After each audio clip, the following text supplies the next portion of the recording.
Hello friends, welcome to my YouTube channel Asad International Academy. First time in 2021. Today I am here to explain that the presentation of data, complete theory and definitions with easiest and shortcut method which nobody tells you about that. This lecture contains 9 parts. In part 1 contains data, primary data and secondary data, which is the starting part of the lecture. Part 2 contains graph, diagram or charts, and part 3 contains about the types of graphs. You can say that line graph, histogram, frequency polygon, frequency curve or jet. Part 4 contains about the different types of diagram or charts. Part 5 contains about classification and tabulation. Part 6 contains about discrete and continuous about next class. You can say that class limits and class boundaries. Next, part 7 contains about the midpoint, cumulative frequency. And you can say that about class interval, and part 8 contains about the parts of table. Next, a last and ninth part contains about the pie diagram, pie chart. You can say that last part is the stem and leaf display. These 9 parts are the gifts for you from mine, so must watch this lecture from starting to end so that you may gain more concise information. Without me wasting any time, let's start the lecture. So part 1 contains, which is the data, primary data and secondary data. Follow that points, very easy. Data is given here. What is the definition of data? What is data? Very easy. Start. Collection of statistical information.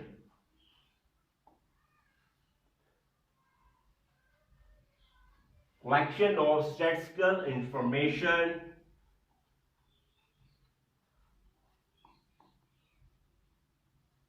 is called as data.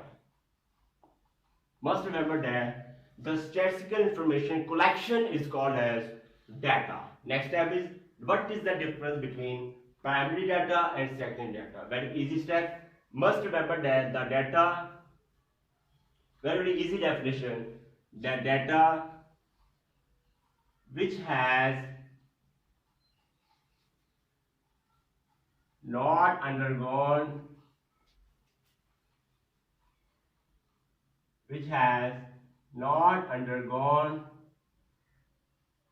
any statistical treatment,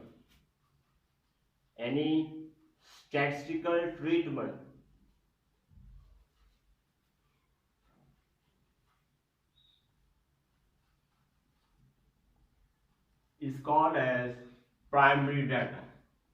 Is called as primary data. So must have, for example, you can write here, for example, I take a short example. For example, you have any problem, you have any question given in the paper. I can write here, question is, find the regression line. Find the regression line. For example, y on x. That's clear. And that question is given here, just like before. You can start it here, x, y, 1, 2, 3. That's data which is given in your paper. That data is called as primary data, which has not undergone any statistical treatment. And you can say that fresh data is called as primary data. That's clear. Last step, secondary data. This is the opposite to each other. The data which has undergone any statistical treatment.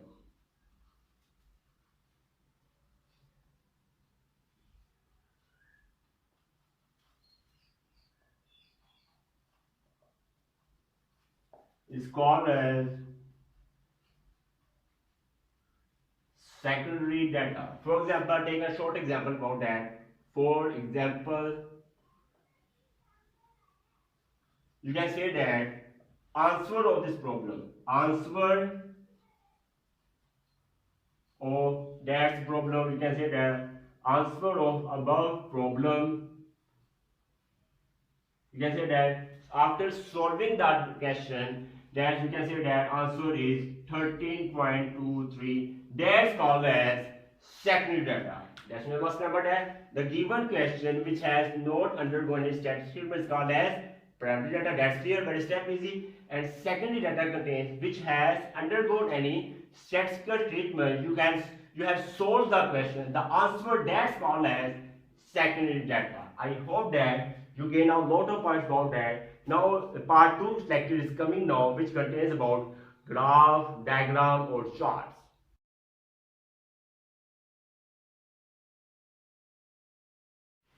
Graph is a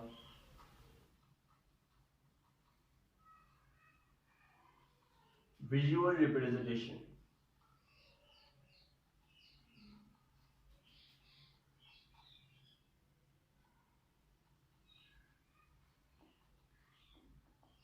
Graph is a visual representation of collection of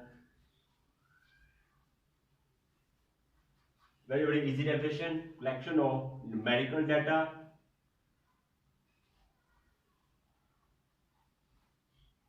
or statistical data.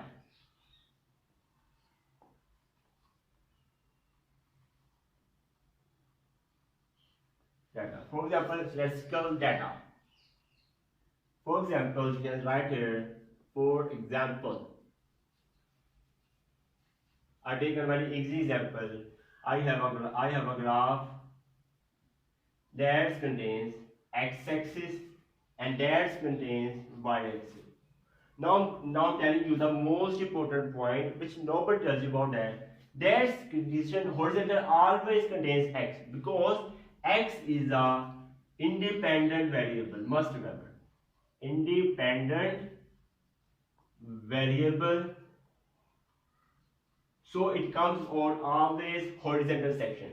And in y contains the dependent variable. Dependent variable. So it always comes in vertical direction. Must be bounded that. I take an example. This position is 0. You can write here 3, 7, 9, 11, etc. For example, I can take here 5, 15, right here. You can see that 20, 25, approximate up to 7. I can take, combining the points, you can write here, there's points, and combining the 2 points there. For example, I have 2 points, this and this. Combining the section here that is called as graph. So let's remember that graph is a visual representation of collection of numerical data or statistical data. That's called as graph. Next last point is there, diagram or chart. What is that? Must remember that diagram or chart is similar definition. Now I'm going to discuss a diagram is a symbolic representation.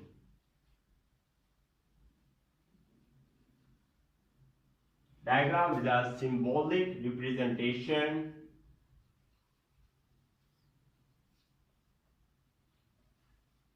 of information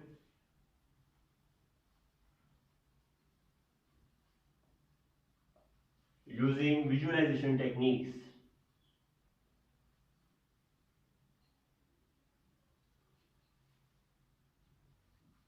Using visualization techniques. For example, I take a short example about that. I make a diagram, just example, that's the x-axis and that's the y-axis. I take an example here, diagram this and this and this. That's the symbolic representation of information using visualization techniques. That's called as diagram or chart. So that's the difference between graph and diagram or chart. I hope that you have a lot of benefits from this lecture. Now part 2 is completed. Now part 3 is coming now, which contains of types of graphs: line graph, histogram, frequency polygon, frequency curve, and last algebraic. Must also what that.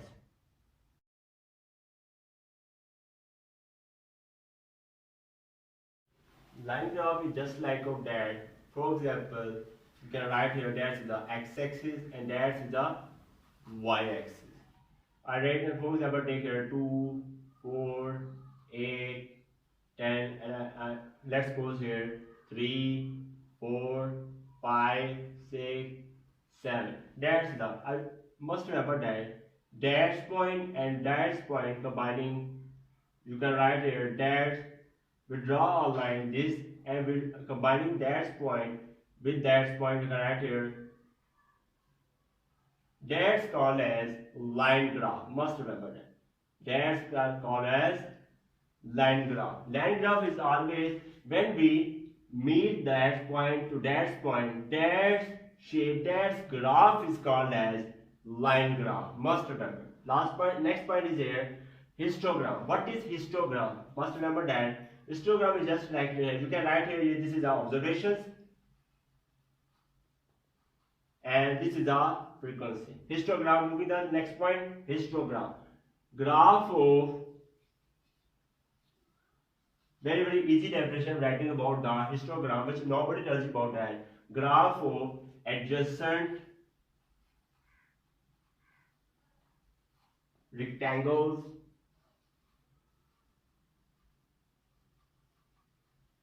in which class boundaries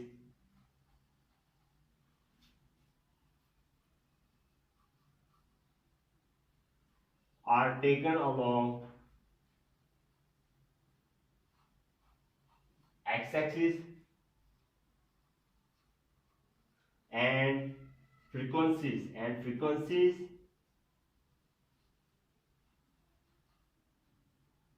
are taken along y-axis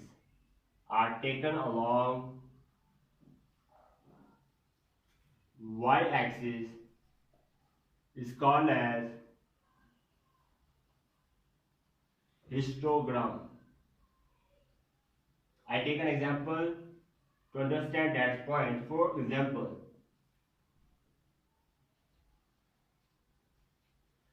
I make a graph about that.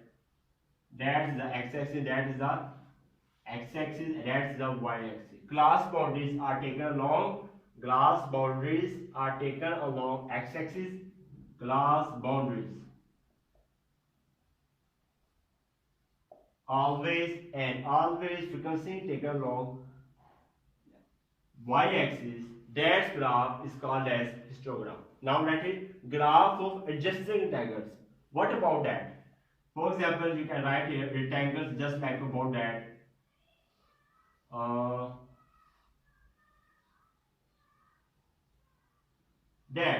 That's graph of adjacent rectangle, closest rectangles in which class boundaries are taken along x-axis and frequencies are taken along x-axis. That's called as histogram. Very easy definition. Next step is given here, frequency polygon. What is frequency polygon? Very simple. Closed shape. Very easy definition about frequency polygon. Closed shape on many sides in which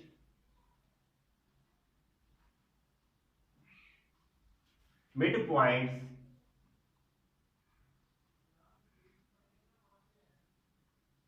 are taken along x-axis and frequencies along y-axis. And frequencies along y-axis is called as frequency polygon. How come about that? What is writing a closed shape on side? I take an example. For example, For example, I take an example or take a graph of that x-axis and y-axis. Given here, midpoints are on x-axis. That x-axis will be here midpoints. Midpoints are denoted by small x, as you already know about that, and frequencies is along y-axis. Now writing here, shape of that frequency polygon is just like you can write here. I have a shape just like of that.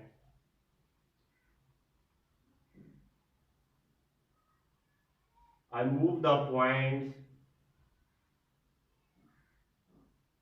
so that getting even here closed shape. That is the closed shape on many sides, which have many sides in which midpoints are taken along x-axis and frequencies along y-axis. That's called as frequency polygon. I hope that is clear. Next, frequency curve. What is that? Smoothness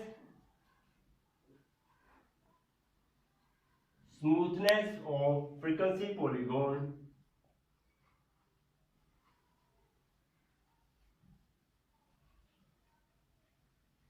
is called as frequency curve. For example, I take an example just like that. X-axis, y-axis, a shape of just like writing here. Must remember that dotted lines. There's dotted lines about surrounding that section. That's called as frequency curve. You can write here, for example, this start points.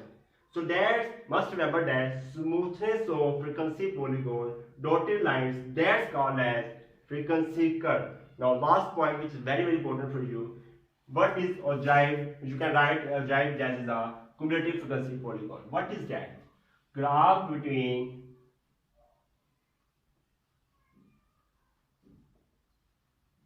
upper class boundaries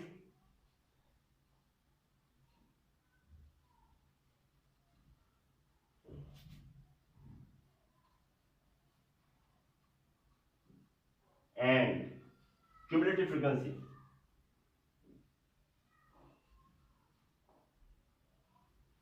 Cumulative frequency is called as ogive or cumulative frequency polygon. For example, I take an example of the graph. Upper class boundaries will be on x-axis and on y-axis always will be cumulative frequency. That's graph is called as ogive or cumulative frequency bond. I hope that you gain a lot of points about that. What are the types of graphs, which is definitions. Now this is the part 3. Now part 4 is coming now, which is the different types of diagrams or charts. Must also watch now.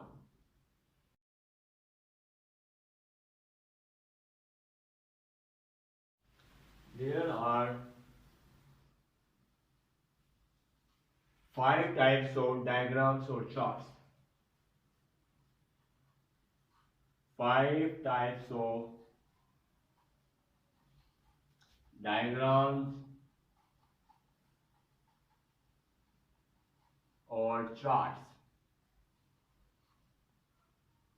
which are number 1. Number 1 is linear or one-dimensional diagram. Linear or one-dimensional diagram.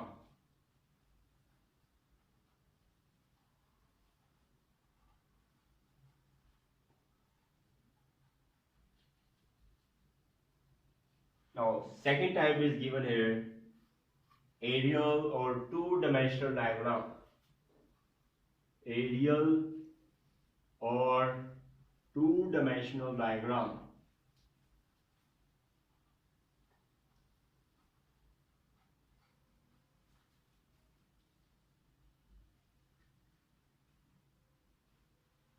Now number third type of diagram is given here, cubic cubic or three-dimensional diagram.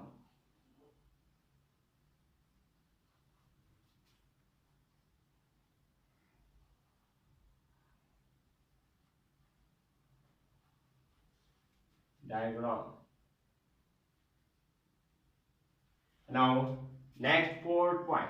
Fourth type is pictograms, and you can say that pie diagrams. Pie diagrams,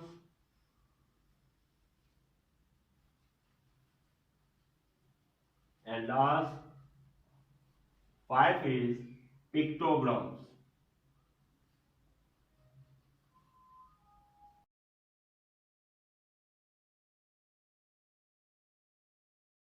Now at part 5, now I'm going to discuss the difference between classification and tabulation.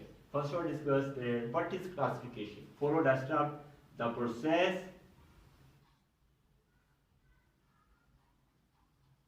to distribute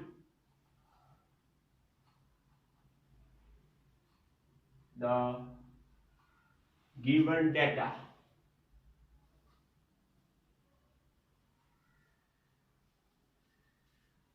into different classes or groups is called as classification. So must remember that the process to distribute the given data, for example, we have given data just like you can say 2, 3, 4, 5, 6, up to so just like that. When we convert that data into different classes, you can write here groups into different classes or groups. That's called as classification. That's here. Next, tabulation. Tabulation. What is tabulation? Very simple. The process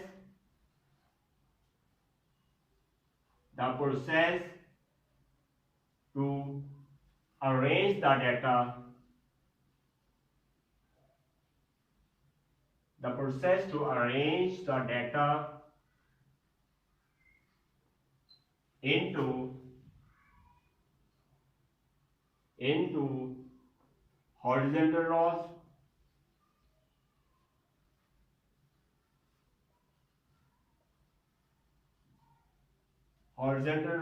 and vertical columns.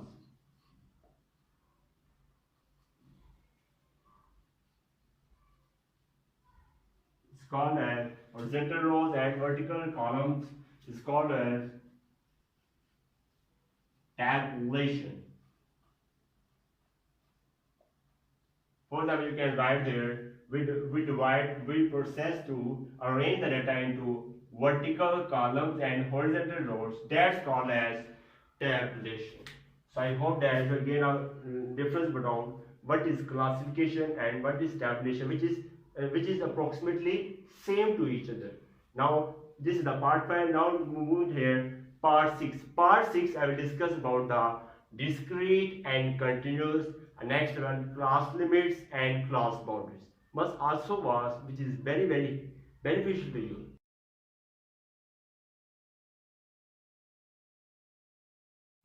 In solving problems, you already know that we face two types of data. One is discrete and second is continuous. First of all, I discuss about discrete. Discrete type of data is just like you can write here 2 to 3, next 4 to 5, next 6 to 7. You can say that it has isolated figures. You can write here isolated figures. That type of data is called as discrete data. And continuous data shape of is just like of data is that 2 to 4, next will be here 4 to 8, repetition, A2, you can say that A2 next it will be 10. That's repetition, you can say that repetition or you can say that continuously. That type of data is a continuous, and that type of data is a discrete, which we face in the problems. Next one is there class limits and class boundaries. Very easy definition I'm telling you about. What are class limits? You can write here limits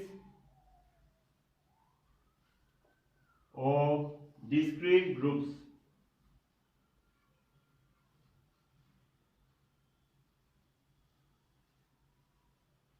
are called as class limits.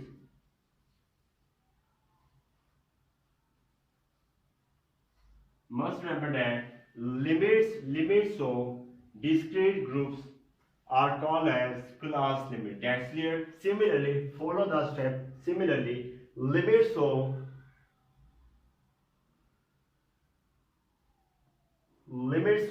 continuous groups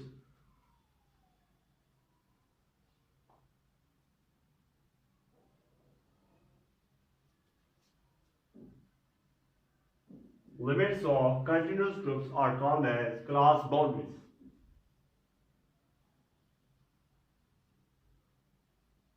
Class boundaries.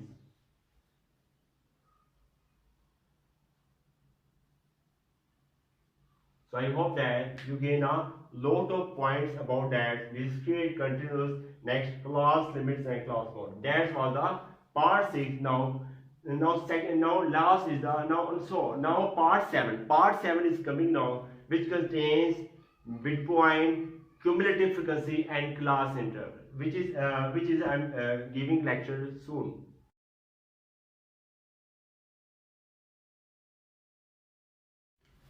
Mean of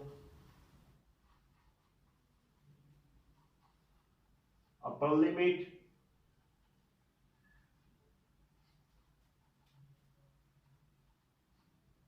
and lower limit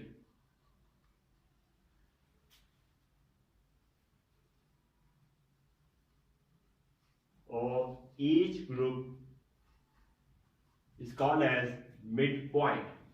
Of each group is called as midpoint. Midpoint, what is the midpoint? You can say that mean of upper limit and lower limit of each group, that's called as midpoint. Midpoint is also defined as class mark,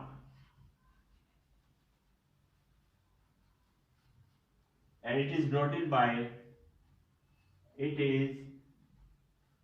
denoted by small x. That's your next point. Class interval. What is the class interval? Very simple definition. The difference between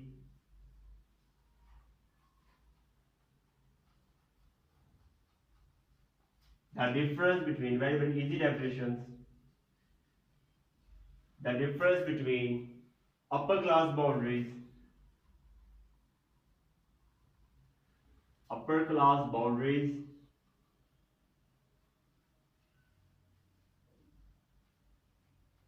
and lower class boundaries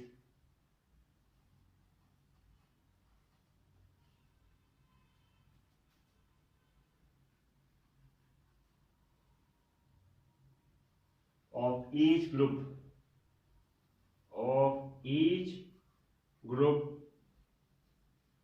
is called as class interval.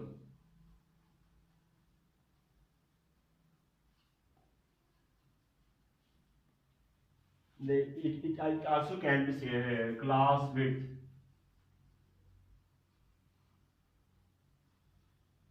Class interval, it also defined as class width. Simply the difference between upper class boundaries and lower class boundaries, which is called as class interval. Last point is here cumulative frequency. What is cumulative frequency? The frequency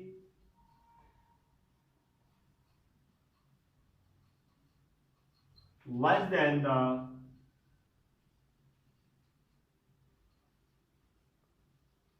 upper class body of a group. upper class boundary of a group is called as cumulative frequency.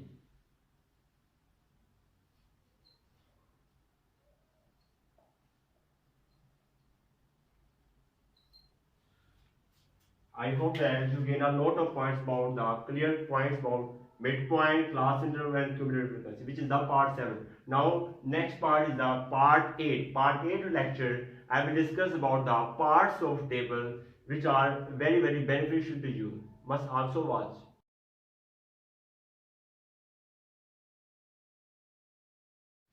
That's given here the parts of a table.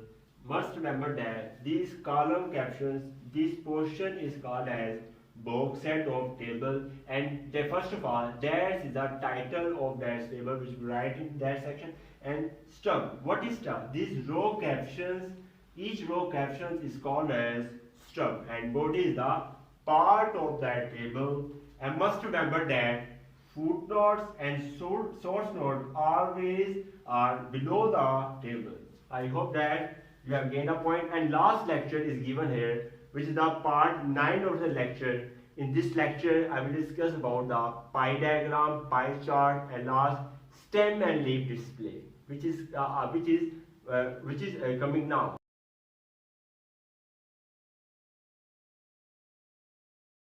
Pie diagram or pie chart has a shape of just like pizza.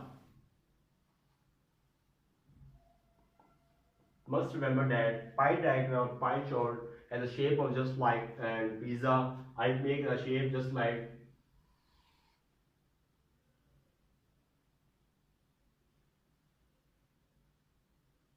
that shape of pizza. That's called as pie diagram or pie chart. Last point is given here, stem and leaf display. What is that stem and leaf display? So must remember that stem and leaf display have two ways. Data can be converted into two ways. First way is very easy. In first way, we have, for example, we have number 1, 2, 3. For example, this number we divide into two sections. First step is there, leading digit. Number 1, leading digit.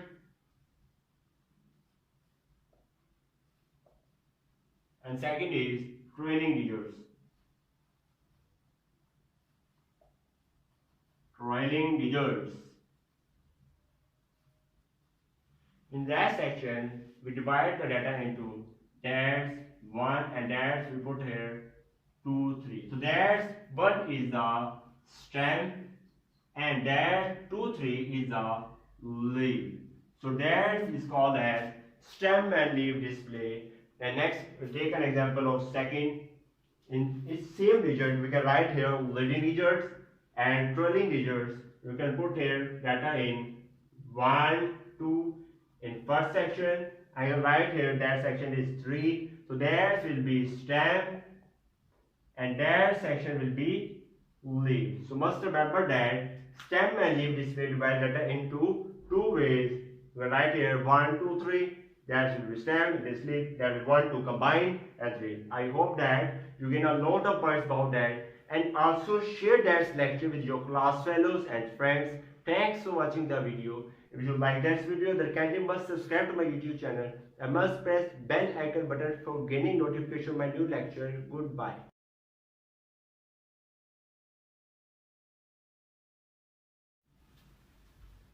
Hello friends, welcome to my YouTube channel Asad International Academy. First time in 2021 today I am here to explain that how to do the data interpretation and make the frequency distribution with easiest and shortcut method which nobody tells you about that. In this video you have recently watched the numerical data which I have already shared before that lecture. If you want, you can take the screenshot of that numerical data because I will solve out that type of numerical data. Now I'm going to go through the complete process.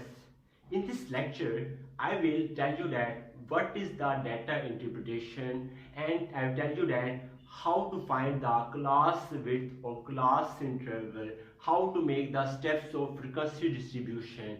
I will tell you that how to make the groups, how to find out the class limits, how to do the tally frequency. I will tell you that how to find out the cumulative frequency and class boundaries, and I will tell you that how to find out the midpoint, and at end of the lecture I will tell you that how to make the histogram. Everything is available in this lecture, so must watch this lecture from starting to end. Without wasting any time, let's solve the lecture. So here, first of all, I'm telling you that what is the data interpretation. Very simple definition is I'm following here. Data interpretation is the data interpretation is the sense of numerical data. Is a sense of numerical data that has been collected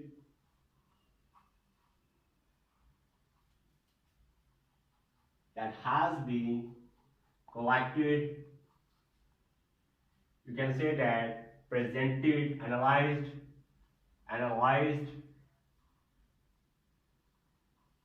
and presented.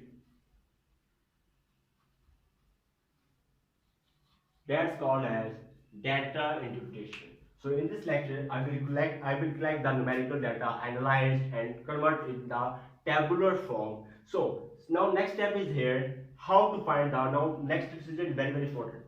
You can note the numerical data. In this numerical data, class interval is not given. Now process is that how to find the class interval when class interval is not given in the numerical in the problem. So very slow, follow the step. Must remember that when you have a question how to find the class interval, very easy method. So you have to make the steps for making frequency distribution, because these steps are very beneficial to you to find the class width or class interval very easily. So follow the steps. So steps is given here. First step. So first step is must remember that largest value I can denote by xm. In this lecture of numerical data which I have before shared, largest value is 14.0. You can note himself. Next, smallest value which I will denote by x naught. So smallest value in numerical data is 3.9. That's here. Next step. Next step is the finding of range. Finding of range. Very easy step. You will know that range is equal to largest value minus smallest value. Xm, largest value minus smallest value. That's here. Putting the values now here. Xm is 14.0 minus 3.9. Now I'm going to calculate the value here by using calculator. Simply 14.0 minus 3.9. We get the value here 10.1. So get the value here 10.1. That's here. Next step. Next third step is the approximate number of groups. Writing here. Follow the step just very simply, very shortcut method. Approximate number of groups.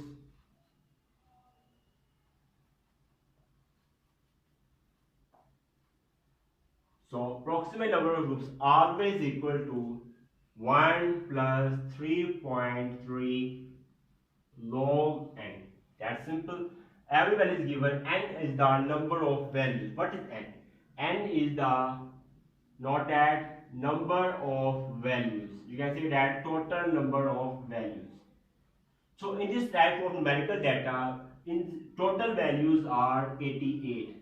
Total values are 88. So put the value here 1 plus 3.3 log, and you can add here 88. Now I'm going to use the calculator. 1 plus 3.3, that's here 3.3. Next will be log, next bracket, and is the 88, bracket close. I'll get the value here 7.4.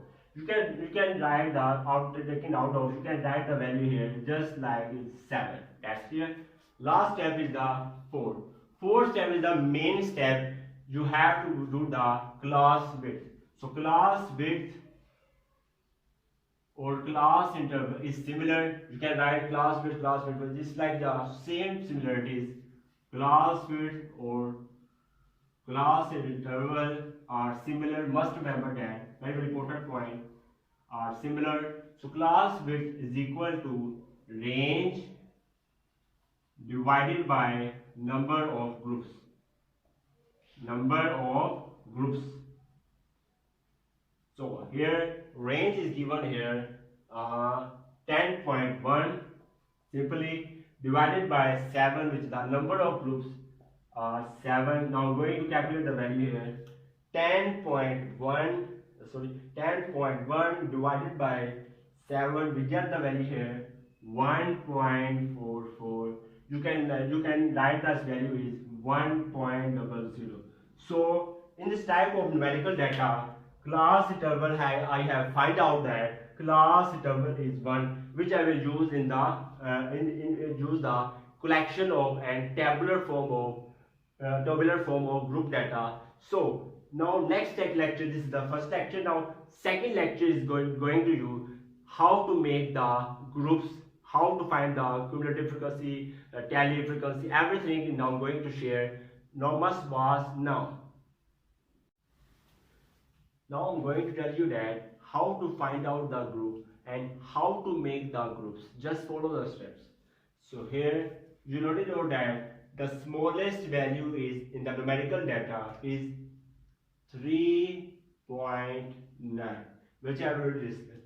And I will tell you that we have recently found out the class interval, which is 1. So we will add just 1 to each value. 3.9 plus 1 will be 4.9. Next 4.9 plus 1 will be 5.9. Simply just put the value 3.9 plus 1 will be 4.9 and up to so on. You can do it easily. Next step, 5.9 will be 6.9, 7.9, 8.9, 9.9,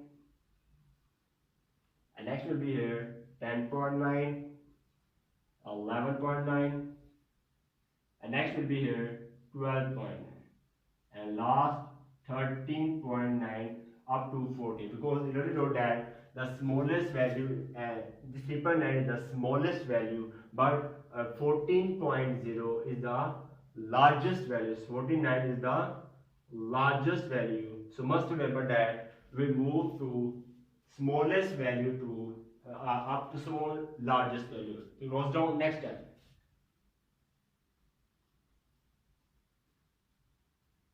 Now next two steps. Now next step is very, very important to tell you about that. How to make the, this is the load limits. Now I am going to go to how to calculate the upper class limits. Very, very easy method, shortcut. I'm telling you about that. Must remember that we could put 4.9. We will select 4.9. That's simply 4.9 always minus 0.1. Must remember that. We always, for finding the upper class limits, you have to make that 4.9 is the second value minus 0.1 always. Now calculating using 4.9 minus 0.1, we will get here 4.8. We will get here 4.8. So just put the value here 4.8. That's here. And similarly, you can add as class interval, class width is 1. So adding the values here 5.8, 5 plus 1, 6.8. Similarly, 7.8, 8.8. Next will be here 9.8, 10.8. Next will be here 11.8, 12.8. Next last will be 13 and last 14.8. So I hope that you gain out all the points about that how to make the groups, how to find the lower class boundaries, and how to find out the upper class boundary. Very easy method. Because this data is a decimal data, but if you face any type of data, just like you can say that 1, 2, 3. If you face just like type of data, so must remember that its value is just like you can say that 2, 3 up to so on. So in this data, must remember that lower value be always by -1 is equal to will be true. Must remember that if you face any problem of decimal, we will just subtract by 0.1. Must remember that if you face any problem of just like data 1, 2, 3, 5, 6, 7, 18, 19, so always minus by 1. So this is a shortcut method to calculate the group. That's clear. Next step is here. I have already made here tally frequency. Now question is that how to make the tally very easily. So you have already passed the numerical data. In numerical data, we search the values 3.9, 4.8, and between all values we search the values here. Three values 3.9, 4.8, three values we put here 1, 2, 3. This is the tally sign. Similarly 3. This is the 1, 2, 3, 4. Next 5 will be this. So I have calculated the all tallies. So next step is frequency. What is frequency? Frequency is the counting. So these are three values. I wrote a 3, 3. This is 10, 10. Similarly, you can do it in cell. And must remember that most important point. You already know that total number of values. I have already told you that total number of values are 88. So here summation F. You already know that n is equal to always summation F. Total is 88. So must remember that total number of values which have the total number of values of numerical data must be equal to the sum of frequency, which shows that your method of data interpretation is correct, otherwise will be wrong. Must remember. Next step is here. I'm going to next step, how to find out the cumulative frequency. Very easy step. So I'm going to tell you that how to find cumulative frequency. So follow the steps. So first step is here. I will write here 3 as it is. For finding the class cumulative frequency, must remember that first of all I write the same value which is written here. Next step is here. We'll add up the values here. 3 plus 3. 3 plus 3 is equal to 6. Very simple method. And next step will be here. 6 plus 10, 16. That's clear. And next step will be here 16 plus 14. So that will be here 20, 30. That's clear. Next step is here 30 plus 12. Or 30 plus 12 will be here 40, 42. That is the easy step. Next 42 plus 15. 42 plus 15 will be here 40, 50 will be here 50, 60, 57. That's clear. And next step is here 57 plus 15. 57 plus 15 will be here 50, 60, 72. That will be here 72. That's clear. 72 plus 7. 72 plus 7 will be 79. And next step will be here 79. 79 plus 8. 79 plus 8, 87. So right here 79 plus 8 will be here 87. And now because these have no values, so right here 87 plus 1 will be 87 plus 1 will be 88. So I hope that you have cleared the concept about that, how to find out the cumulative frequency. Now moving my next point, which is very important for you, which is class boundaries. Now question is that why I am finding here class boundaries, because the groups are already given. So must remember that this data is discrete, because this have isolated. For 3.9 to 4.8 close down, 4.9 to 5, this is the isolated set, because this is the set of discrete data. This is the data of discrete group. So must remember that if you face any type of data which is discrete, you have to make here class boundaries. Must remember. If the data is already class boundary, if your data is already continuous, you don't need to make the class boundary. Follow step. Now we'll be discussing here how to find out the class boundaries. Follow the steps. So class boundaries, first of all, I will take here gap. So gap is given here. Gap is equal to 4.9 minus 4.8. 4.9 minus 4.8. Now I'm going to calculating here class boundaries. So must remember that always we take the gap of that's lower value and upper value 4.9 minus 4.8. Simply follow the step. 4.9 I think will be 0.1 minus 4.8. We get the value here 0.1. That step, this is the first step. That's clear. Second step. Second step is here. We will divide the gap by 2. Dividing the both sides by 2. 0.1 divided by 2. I think 0.05.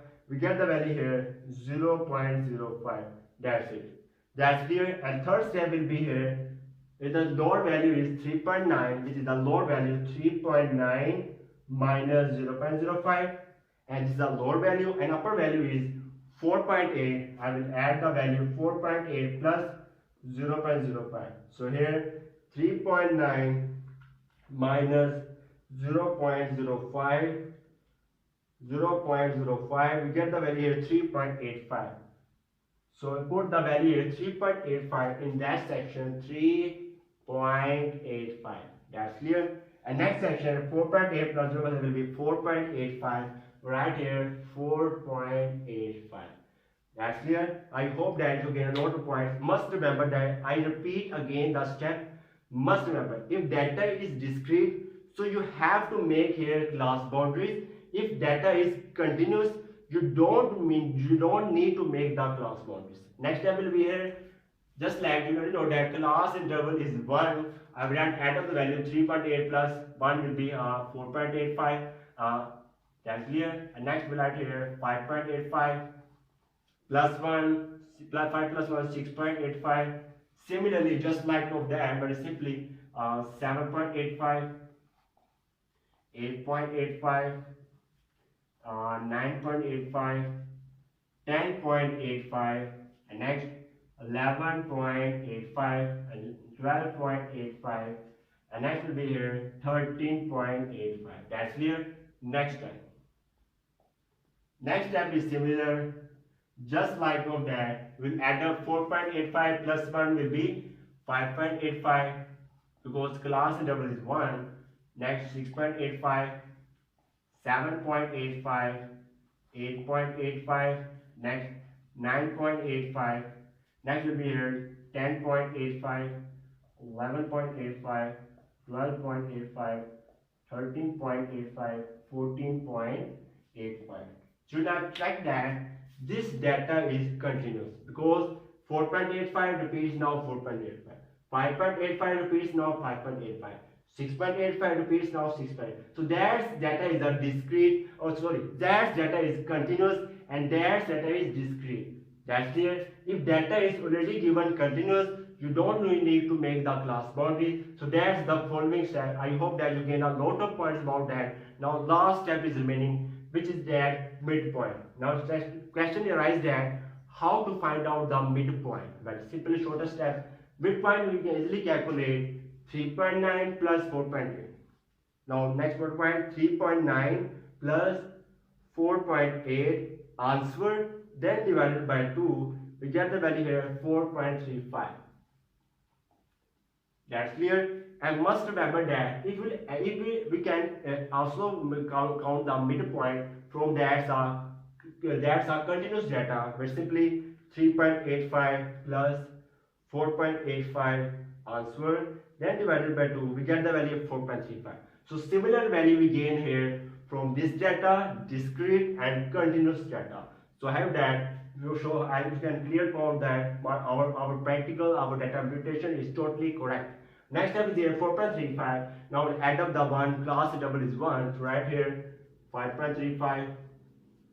And next right here 6.35, 7.35, 8.35, 9.35, 10.35, 11.35, 12.35, 13.35, and last is 14.35. So there's the last test, and I hope that you have gained a lot of points and lot of concepts about that. If you have any question, if you can't understand about that, you can check, you can comments here in below the which comments. You can ask me any question related about that. Now last step, this is the second step. Now last step is here, which is very very important, how to find out the and how to make the histogram must also was now. Now I'm going to make the histogram. In histogram on x-axis we have always class boundaries and frequency is always on y-axis. So here I will write here class boundaries and frequency is given here. Total frequency is largest frequency is 15. So because this value is 15, so I have decided the intervals 2, 4, 6, 8, 10. Just type of data. Next step is here 3.85. We will combine the value of 3. 3 is frequency is given here. We will combine the value of 3 just like that.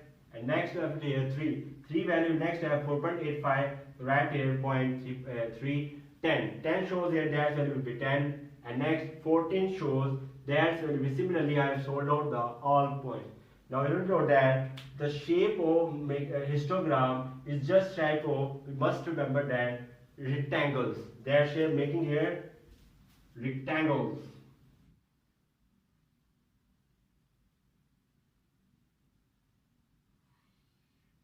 The shape of just like of histogram is a rectangles.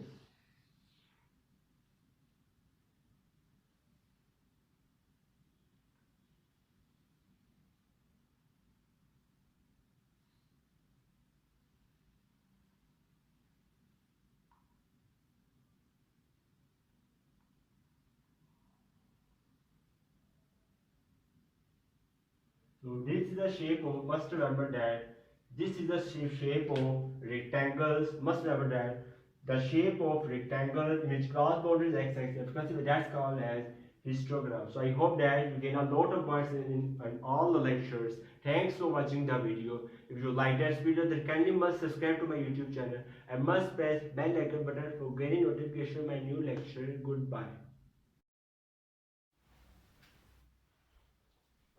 Hey guys, welcome to my YouTube channel Asad International Academy. Today I am going to explain the complete theory of averages, measures of central tendency or measures of location. What is the average? What are the types of averages? Arithmetic mean, what is mean, what is mode and median, and what are the formulas of arithmetic mean for group data and ungrouped data. I will discuss all the formulas and theory, and this theory is very very easiest. This lecture is very very important for junior to high level classes of or high level students of statistics, and I will discuss about that what are the properties of arithmetic mean with proof, and I will also discuss about that what is geometric mean, what is harmonic mean. Everything is available in this lecture. So for this you have to promise me you will watch this video from starting to end. Then I promise to you I will explain and clear your all concepts about the averages or each topic. So must watch this video from starting to end, and without wasting any time, let's solve the question. So here, first of all, I'm going to discuss here what is the average. Very easiest definition here, the central value of data, the central value of data which represent the which represent the whole of data, which represent the whole of data is called as average. Let's suppose that we have x values are 1, 2, 3, and we count out the values here. 3 plus 2, 5 plus 1 is 6, and n is the number of values. You can write here 3 values. So we counted that here. Summation x over n. You can easily calculate the value here. Value is here. Summation x is 6. 6 divided by 3. 3 1 3 to the 6. So I have calculated the central value. So this is the central value. So here the central value of data, this is the data which represents the whole of data. This is called as average. I hope that I cleared the point. Next, moving at what are the types of averages? Types of averages are here: arithmetic mean, median, mode, etc. So here, first of all, I'm going to discuss about that. What is arithmetic mean and mean? So I discuss here. Very easiest definition: sum of, you can say that sum of all values of data, sum of values of data divided by number of values divided by number of values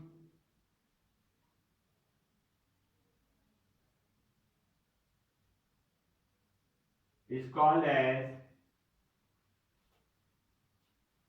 arithmetic mean. So what is the definition? The sum of all values of data divided by number of values is called as arithmetic mean.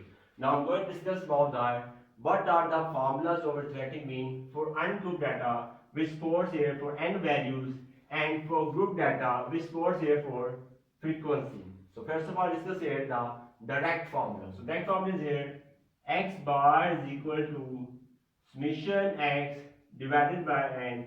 This is a direct formula for n values of n x.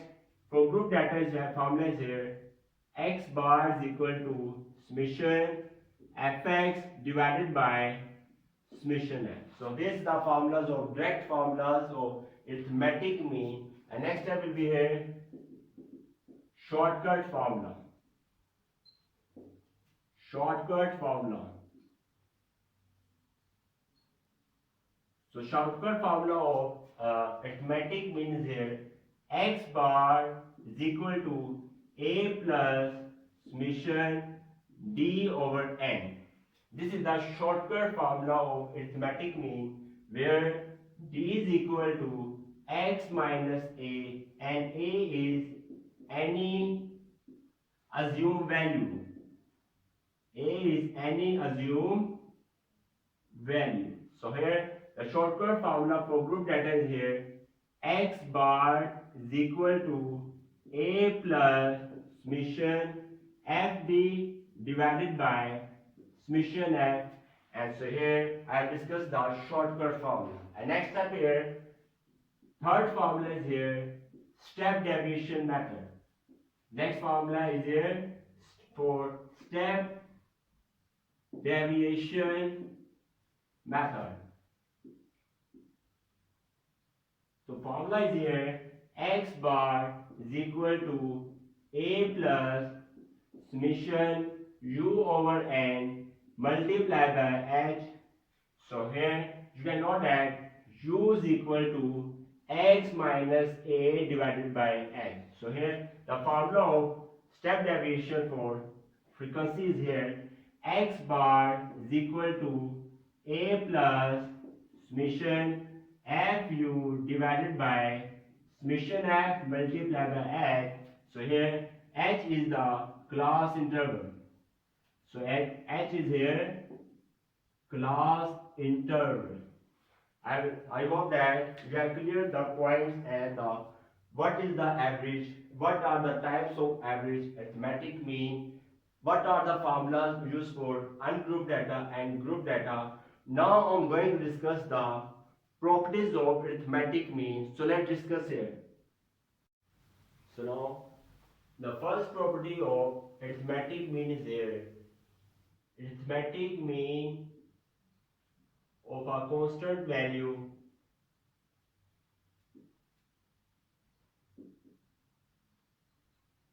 arithmetic mean of a constant value is the constant value itself. Is a constant value itself. Let's suppose that here x data is given here 5, 5, 5 and 5. So here you can write here summation x will be here 20 and x and its values here 1, 2, 3, 4. So here x bar is equal to summation x over n. So put the value here 20 by values are 1, 2, 3, 4. So here values here 4. 4 5 is 20. We'll get the 5. You can note that arithmetic mean of a constant value is a constant value itself. So here constant value is, as you can say that a value, let's suppose that a is constant, then a bar will be equal to a. So I clear the concept. Arithmetic mean of a constant value is always constant. I hope that you have cleared the point about this example. Now proof. Now proof is that how a bar is equal to a, or b bar is equal to b, or c bar is equal to c. So let's discuss the proof here. By definition of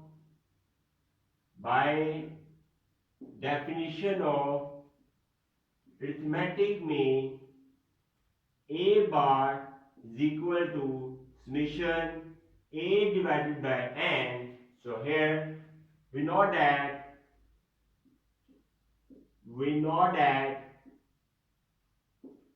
summation a is equal to na. So you can write here a bar is equal to summation a will be na divided by n. This value will be get out, so get the value here. So I proved that a bar is equal to a. Arithmetic mean of a constant value is constant itself. So now the second properties of arithmetic mean is here sum of deviation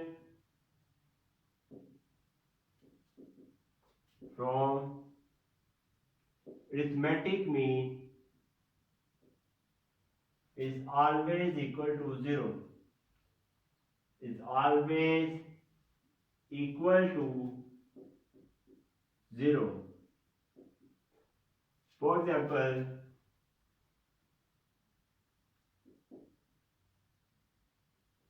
you can write here summation x minus x bar is equal to 0. So here you can write here this is sum sign and this minus shows here deviation. Sum of deviation from arithmetic mean is always equal to 0. So let's take an example here. X is here 2, 4, 6, 8. So summation x will be here 20, and now we can write here x minus x bar, and so x bar will n values is given here 1, 2, 3, 4, n values will be here. So here x bar is equal to summation x over n. Summation x is 20. 20 divided by n is given here 4. 4 ones are 4. 4 5s are 20. We will get the value here 5. So right here 2 minus 5, 4 minus 5, 6 minus 5, 8 minus 5. 5 minus 2 will be here minus 3. 4 minus 5 will be minus 1. 6 minus 5 will be here 1. 8 minus 5 will be here plus 3. We get the value 3 with value we got, but we get the value here 0. So I clear the concept. Summation x minus x bar is always equal to 0. This was my second property of arithmetic mean. Now I'm going to do the proof. Proof is that how summation x minus x bar is equal to 0. So let's take it here. Summation x minus x bar. You can write here summation x minus summation x bar. As you know that summation is equal to na, so you can write here summation x bar is equal to nx bar. So here we will write here summation x minus summation x bar. You write here nx bar. That's clear now. Now you can put here n divided by n and multiply by n.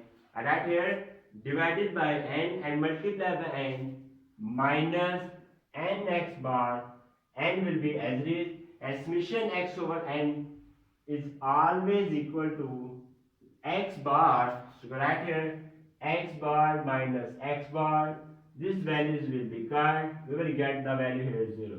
So I have proved that summation x minus x bar is equal to 0. Now I'm going, this is the second property. Now I'm going to prove the third property. Let's discuss here. So now I'm going to discuss the third property of arithmetic mean, sum of squared deviation from arithmetic mean is less than or equal to sum of squared deviation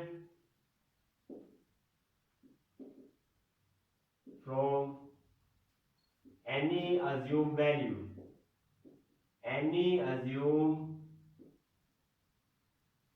value, that is summation x minus x bar whole square is less than or equal to summation x minus a whole square. So definition is here, sum of squared, this is squared, sum of squared deviation from arithmetic mean is less than or equal to sum of squared deviation from any assumed value. A is any assumed value. You can also written here, or summation x minus a whole square is greater than equal to summation x minus x bar whole square. For example, let's take an example to clear the concept about this. For example, you can write here x 2 4 6 8 and you get the value here. Similarly, summation x will be here 20 and n values are here 1 2 3 4. So here x bar will be equal to summation x over n. We will get the value here 20 by 4 is equal to 5. So here similarly x minus x bar, we will get the value here 2 minus 5, x bar is 5, 4 minus 5, 6 minus 5, 8 minus 5. As you already know that summation x minus x bar is equal to 0. I have already discussed about this topic. Next, and 2 minus 5 will be here minus 3, 4 minus 5 will be here minus 1, 6 minus will be 1, 8 minus 5 will be here 3, and sum is 0. And now get the summation x minus x bar whole square, x minus x bar whole square, will get the value here minus, this is a 9, 1, 1, and this is a 9. We will get the value here summation x minus x bar whole square is equal to 10, and it will be here 20. And next value is here x minus a. A is any assumed value. Let's suppose that a is value is here 8. So you can write here x minus 8. So here 9 minus 8, 1 minus 8, 1 minus 8, 9 minus 8. We will get the value here. It will be 1, 9 minus 8 will be here, 1, and x, sorry, so this one I have a little mistake. X value is, so here, x value is, sorry for that, x value is here, 2, 4, 6, and x value is here, 8. Now, when we calculate 2 minus 8 will be here, 2 minus 8 will be here, minus 6, 4 minus 8 will be here, minus 4, 6 minus 8 will be here, 8 minus 6 will be here, minus 2, and next 8 minus 8 will be here, 0. So now next step will be here, x minus a whole square. Now when we calculate x minus a whole square, minus 6 here will be 36, it will be 4 4 the 16, 2 2 are 4, 0 square will be 0. We will get the value here, summation x minus a whole square will be here. So that value is, we count out, we get here 56. So you can note that summation x minus x bar whole square is 20, and this is for which is less than 2. Summation x, so here sum of square deviation is square deviation log less than equal to summation x minus a whole square. I hope that you have cleared the concept about this third property of arithmetic mean. Now I'm going to do the proof. For proof, you can write here summation x minus a whole square can be written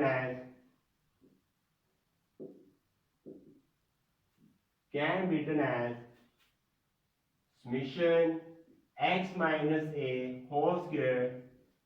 You can write here minus x bar plus x bar minus a whole square. You can write here minus x bar and plus x bar. Now you can take a value there, summation x minus x bar bracket x bar minus a whole square. That's clear. And next, summation a plus b whole square will be here, a square plus b square plus 2ab.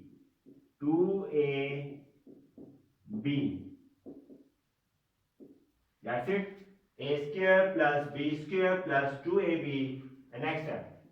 Now we can write here summation isolating here x minus x bar whole square plus summation x bar minus a whole square plus this value will be here 2 will block 2 summation x minus x bar minus a. And next step, you can write here summation x minus x bar whole square. As you know that I have already discussed here, summation a is equal to na, summation x bar is equal to nx bar. I have already discussed here. Similarly, you can write here summation x bar minus a whole square can be written as n bracket x bar minus a whole square. So right here n bracket x bar minus a whole square, and next step will be here. You know that summation ax, summation right here, summation ax, you can write here a summation x. So here this value x bar minus a is a constant value. So you can write here 2 x bar minus a summation x minus x bar. That's it. As you know that summation x minus x bar, this I already proved that summation x minus x bar is equal to 0. This is the second property. So you can write here summation x minus x bar whole square plus n bracket x bar minus a whole square 2x bar minus a, and this value will be here 0. And now so here summation x minus a whole square is equal to summation x bar minus x sorry, I have written mistake, x minus x bar whole square plus n bracket x bar minus whole square plus 0, which shows that summation x minus a whole square is greater than to summation x minus x bar whole square, or you can write here, if you reverse, summation x minus x bar is less than equal to summation x minus a whole square. I hope that you have cleared the concept about the third property, an example, and this is proof. This proof is very important. This proof is repeated in every exam. So I hope that you have cleared the point. Now this is the third property. Now I'm going to discuss here fourth property. Let's discuss here. Four properties here. Combined mean for different sets of values is xc bar. So here, and obtained by the formula is, and obtained by formula xc bar is equal to n1 x1 bar plus n2 x2 bar plus up to so on, divided by, this is the formula of combined mean, which is the fourth property of arithmetic mean, n1 plus n2 plus up to so on. You can also write here summation n iota x iota bar divided by summation n iota, where iota is equal to 1, 2 up to so on infinity. So here, now let's take the example here. Example. For example, n1, n2, n3. n1 is given here, let's suppose that 5, this is given here 10, this is given here 20, and x1, x2, x3, this value, you can write here, sorry, x1 bar, x2 bar, x3 bar is given here 10, 15, you can say that 20. These values are given. You have to find out that, find the combined mean. How to find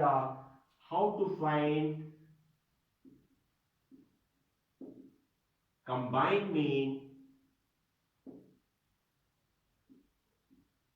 You can easily do that. Just write here xc bar is equal to n1 x1 bar plus n2 x2 bar plus n3 x3 bar. So values are here only of 3. You can write at 3.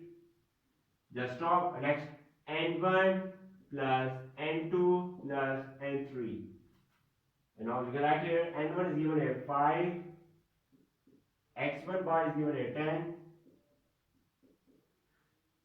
n2 is 10, and x2 bar is given here 15.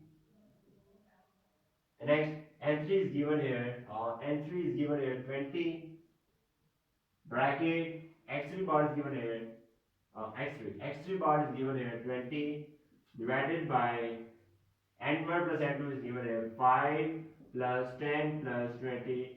You can get the answer easily. So I hope that you have cleared the concept part. What is the combined mean and what is the formula and how to find the combined mean. Now I'm going to discuss here fifth property. This is the last property of arithmetic mean, which is their relational property. This is the relational property of arithmetic mean. Let's suppose that if y is equal to ax plus minus b, you can write it here y bar is equal to ax bar plus minus b. This is the relational property of arithmetic mean. This is first. Number second property is here y is equal to cx. You can write here y bar is equal to cx bar. That's it. So now I'm going to discuss here what is the geometric mean. Nth positive root of multiple product of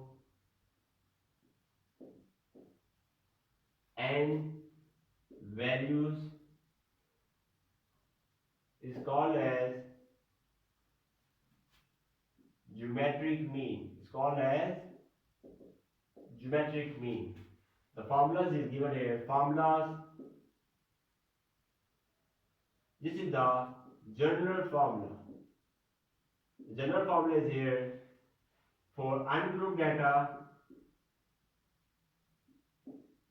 The formula is here. Geometric mean is equal to x1 nth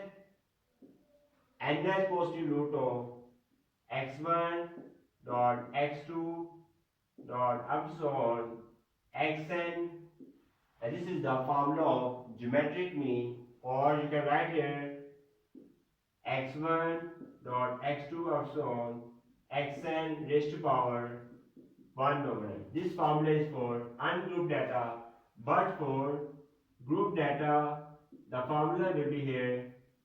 Geometric mean is equal to square root of summation f, as you know that n is equal to summation f and x1 raised to power f1, x2 raised to power f2 up so on xn raised to power fn, or you can write here x1 raised to power f1, x2 raised to power f2 up so on xn raised to power fn raised to power 1 over summation f. So this is the general formulas of geometric mean, and now I'm going to discuss about here the general formula, and now we can write here common formula.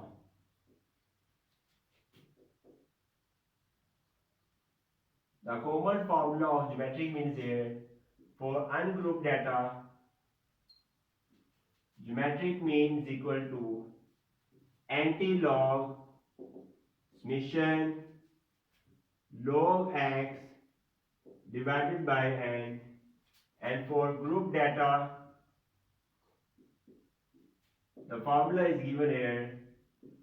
Geometric mean is equal to anti-log summation f log x divided by summation f. So this is the general formula and this is the common formula of geometric mean. And now I am going to do this is here special note. Special note. Now I'm going to tell you about the keywords and most important points of about the geometric mean, which are here. Number one, geometric mean is special average for percentage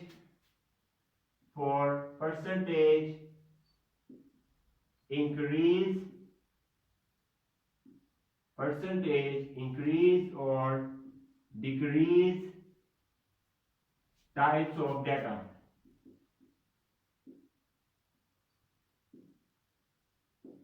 Let's suppose that if you have any problem, of 25%, 35%, note that in this problem you will use the geometric mean. So here geometric mean is special average for percentage increase or decrease types of data. Now you can easily calculate the geometric mean by this problem number 2. Geometric mean, very very important point, can never be calculated if any value in the data is negative or 0. If you face any problem, data is here 0, -1. If you face any data 0, -1, you can never be calculate the geometric mean. I hope that you have cleared the point for the geometric mean. Now I'm going to discuss the harmonic. Now I'm going to discuss the harmonic mean, the reciprocal,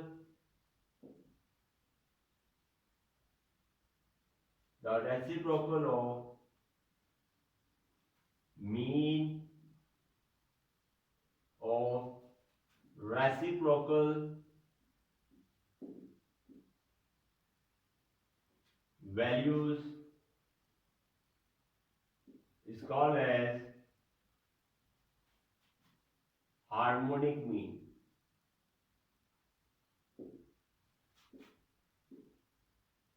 Let's discuss here the formula of harmonic mean. For ungrouped data, harmonic mean is equal to 1 divided by summation bracket 1 over x divided by n. So must remember that definition here, reciprocal of mean.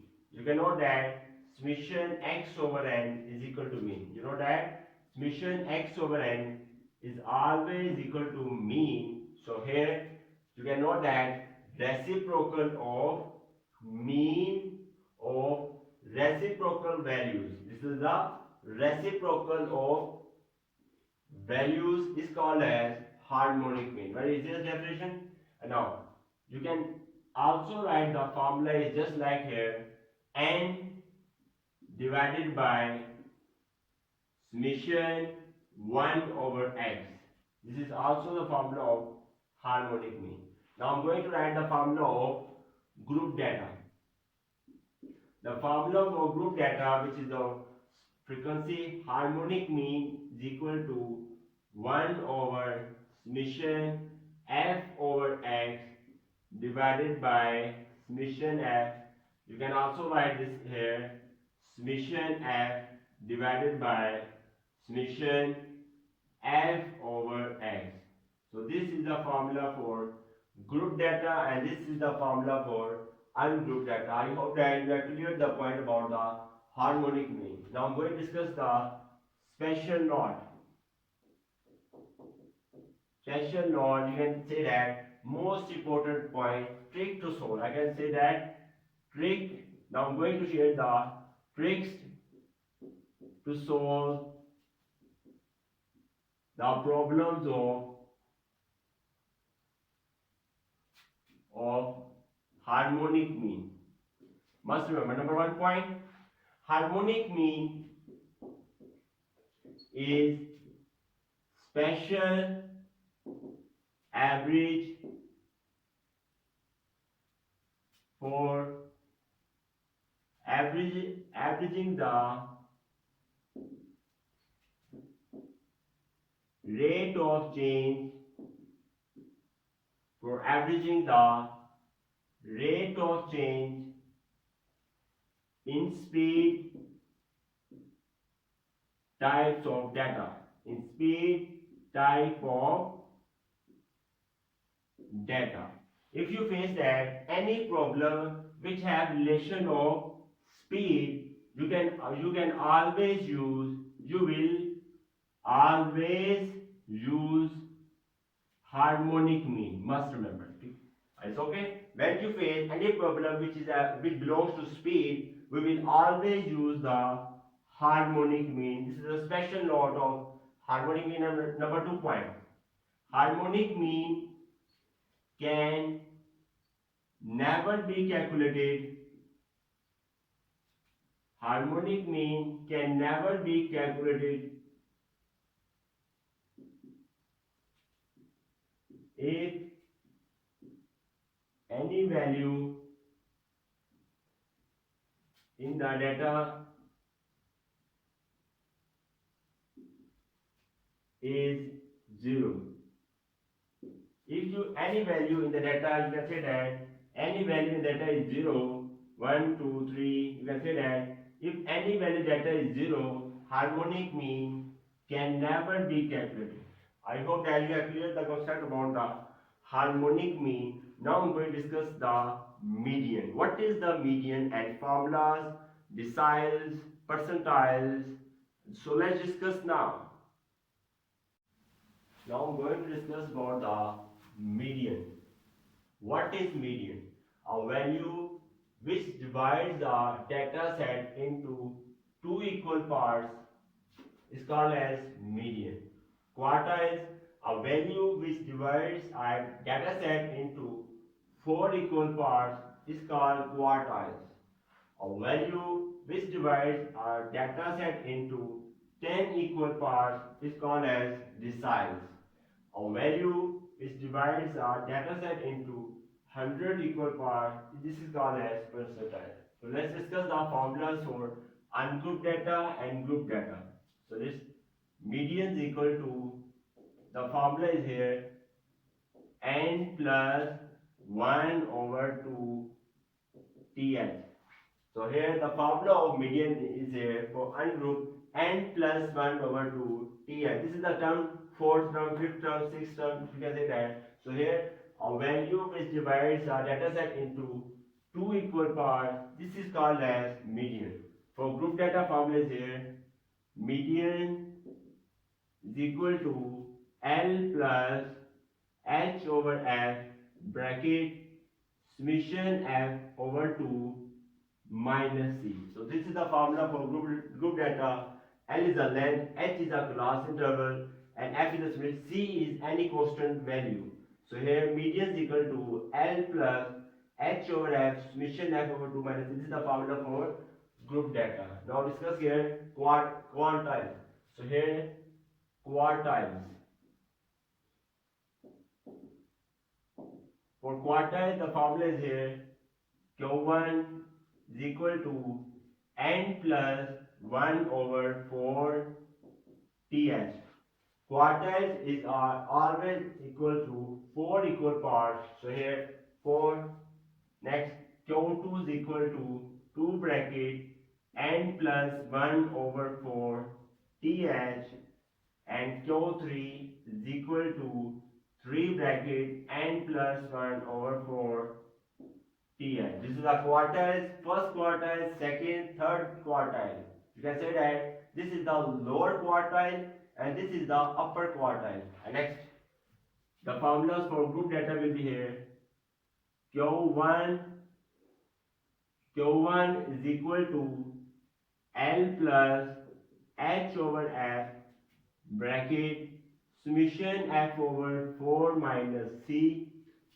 Q2 is equal to L plus H over F bracket 2 summation F over 4 minus C. And next, the formula will be here. Q3 is equal to L plus H over F bracket 3 summation F over 4 minus C. So this is the formulas for quartiles. And next for formulas I'll discuss here for deciles. The formulas for deciles are here. D1, this value will be D1 to D9. So here D1 is equal to n plus 1 over 10 th, because decile have 10 equal parts. So here will be 10, and up to so on. You can write here D9 will be here 9 bracket n plus 1 over 10 th. And similarly you can write here the formulas for group data. D1 is equal to L plus H over F bracket summation F over 10 minus C. D up to so on. D9 will be here L plus H over F bracket 9 summation F over 10 minus C. So these are the formulas for deciles. And now the formula discussed here for percentiles, which is the last topic, percentiles.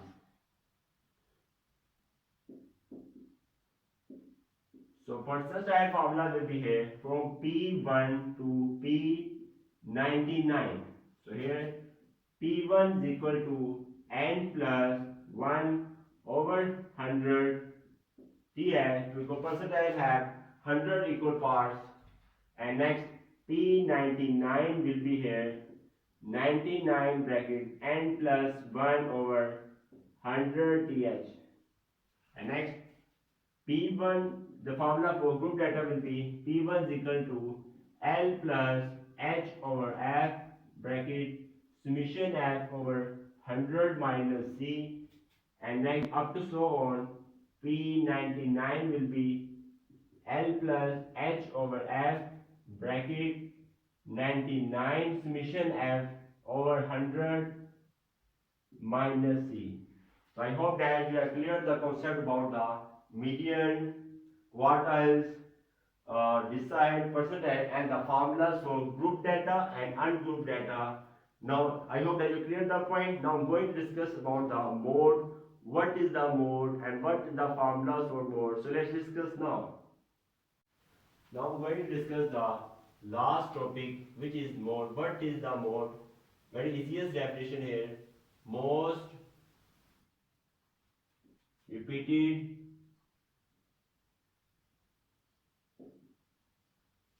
value of the data is called as mode. Let's suppose that, for example, I take an example here. X data is given here, 1, 2, 2, 3, 2, 2, and 3. So here you can easily check out the values here. Most repeated value that is here, do is 1, 2, 3, 4. So you can write here mode is equal to mode value, mode is, you can say that mode is 2, because the value repeated is here 2, 2, 2. So here most repeated value of the data is called as mode. I hope that you have cleared the concept about this question. Now you can also write here, if data is given here 3, 3, 3, 4. So in there mode, this value will be here 3. Now you can discuss this data is for ungrouped data. This data is for ungrouped. Now I'm going to discuss the group data formula of mode. So here for group data, mode is equal to L plus Fm minus F1 divided by Fm minus F1 plus Fm minus F2 multiplied by H. So this is the formula for mode or for group data. L plus Fm. Fm is the maximum frequency. Fm is the maximum frequency. So let's just say an example here, from which you will clear the concept about this. So here, let's suppose that data is given here 10, 20, 30, 40, and next data is given here, frequency is given here, you can say that 14, 40, 30, you can write here 12. So here Fm is the maximum frequency. So here Fm is given here 40, and F1 is the above value and F2 is the down value. So here F2 is the 30 and F1 is given here 40. You can say that Fm is equal to 40, F1 is equal, which is the above value, 14, and F2 is the down value, which is will be 30. Just put the values in here, you can easily calculate the mode. And similarly, you can write here representation. Mean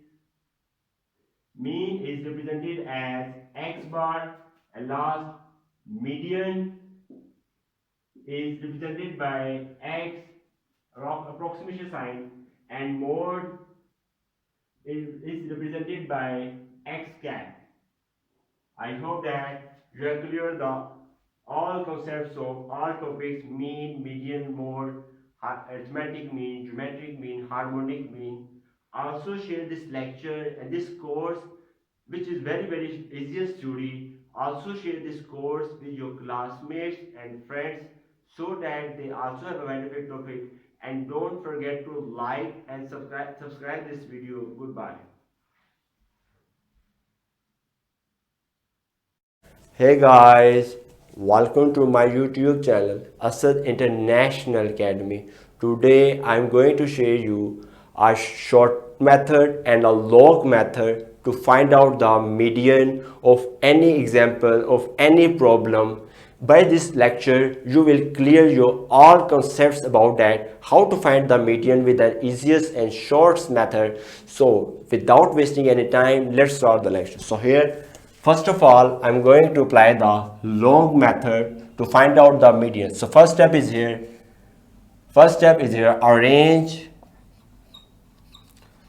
Arrange x. This is the first step. We will arrange the data x, this from lower values to higher values. So here, first value will be here 3, 4, 8, 9, and next will be here 16, 20, and next 30, 35, 40, and last value is here 45. These are the terms here. This is first term, this is second term, third term, fourth term, and this is fifth term, sixth term, and next is here seventh term, eighth term, ninth term, and last is here 10th term. So here, first of all, calculate that n, which are the number of values here, n are here 10. First step is clear. And next, second step will here, we write the formula median. The formula of median is equal to n plus 1 divided by 2 th. Th shows here terms. You can write here 5, 6, 7, 8. Let's know that. So here, put the values here. N is the 10. I'm going to calculate the median here. N is the 10 plus 1 divided by 2 th terms. 10 plus 1 will be here 11 divided by 2 th term. 11 by 2 we will calculate here 5.5 term. You can write this here. Fifth can be written here fifth term plus 0.5 bracket, fifth term plus 0.5 bracket, sixth term minus fifth term. Must remember that very simple step is here. In decimal value, write first here fifth term plus 0.5 decimal value plus next value minus last value, sixth term minus fifth term. So here, now I'm going to calculate here. Fifth term is here 16. 16 is the fifth term. We write here 16 plus, and 0.5 will be as it is, bracket. Sixth term is here 20. Sixth term is here 20. We'll put here 20 minus, and fifth term is here 16. Now I'm going to calculate here 16 plus 0.5, 20 minus 16 will be here 4 is equal to 16 plus 0.5 multiplied by 4, we will get here 2.0 and we'll get 18. So here 18 is the median of this data. I have applied here a long method. Now at the end, this part is very important for you. You can calculate the and find the median in just seconds. So here, first of all, we check that n data is here, and 10 is the even number. You can write here n is the even number of data. First of all, write here central values. I write the values again: 3, 4, 8, 9, 16, 20, and next time here 30, 35, 40, and next value is here 45. So I've calculated that table. Now next step is here. Now we'll separate the data in the two parts and we will get 16 plus 20. For even numbers, must remember that median can easily be calculated here is equal to 16 plus 20 divided by 2, and 16 plus 20 will be here. You can easily calculate here 36 divided by 2. 2 ones are 2 and 2 18s are 36. We will get 18. So I've calculated the 18 and this is also 18. So here this is the long method to calculate. First of all, arrange the data and apply the formula, and last step will be here fifth plus 0.5 next value minus last value will get 18. And by short method, check, first of all check that n is even or odd. For even numbers we will apply this method, divide the parts in, and mid values add divided by 2, we will get the median. And last step here, if data, first of all, if data is, let's suppose that if data is odd, then what will you do that? For odd data, just take central value. For odd data, just take central value.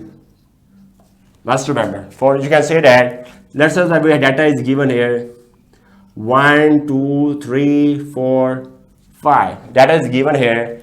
The values here: first term, second term, third term, fourth term, and fifth term. You can divide this in the two parts, and we will get here 3. So here for odd number, because n is the 5 is the odd number. For odd number, just take the central value. So here median is equal to 3. I hope that is clear the point. Even method just divide two parts and add central values divided by 2, and for odd just take the central value and dividing by 2 parts we will get the median. I hope that we are clear the concept about this, how to find out the median by long method and short method. I think short method is very easy. You can easily calculate the numbers for even and odd.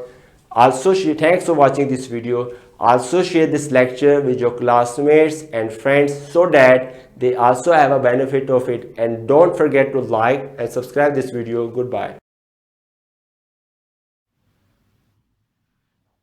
Hey guys, welcome to my YouTube channel, Asad International Academy. Today I'm going to discuss dispersion versus range versus quartile deviation.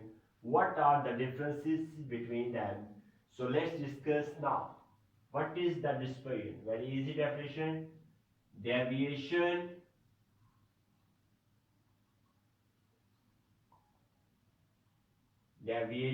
from average is called as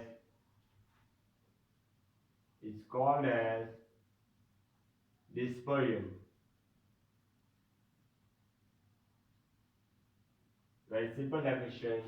Deviation from average is called as dispersion. Let's suppose that I have a question left here, summation x minus x bar. You can note that this sign minus shows here deviation. This minus sign shows here deviation, and x bar shows here mean, or you can say that average. So here deviation from average, this is called as dispersion. I hope that you have cleared the concept about that. What is dispersion and measures of dispersion? So let's discuss about the range. What is the range? So here the difference between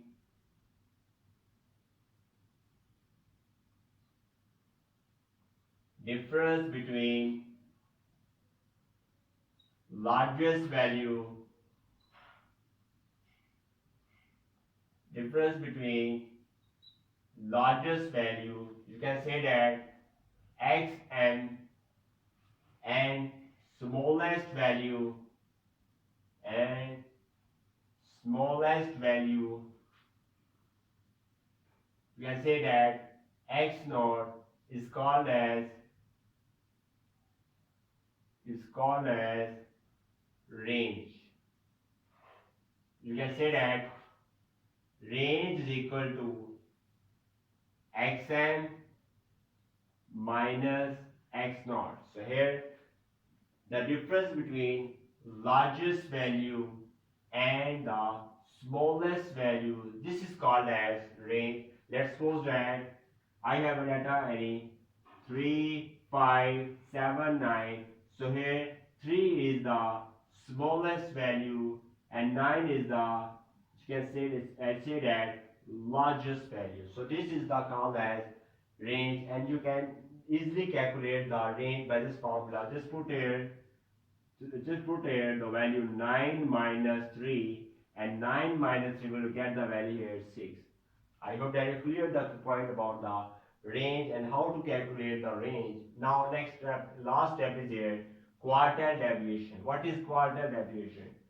Quartile deviation is equal to Q3 minus Q1 divided by 2. So this is the formula of quartile deviation. You can easily make the definition by this formula. So let's discuss here. Half of the difference between half, this 1 by 2 divides here, half of the difference between third quartile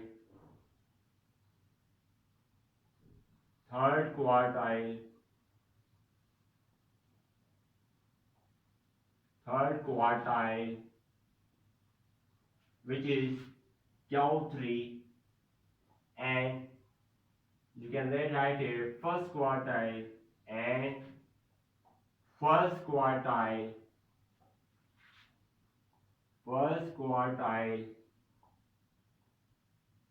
which is Q1. So here half of the difference between third quartile and first quartile, this is called as quartile deviation. And you can write here the quartile deviation of, you can write here the coefficient of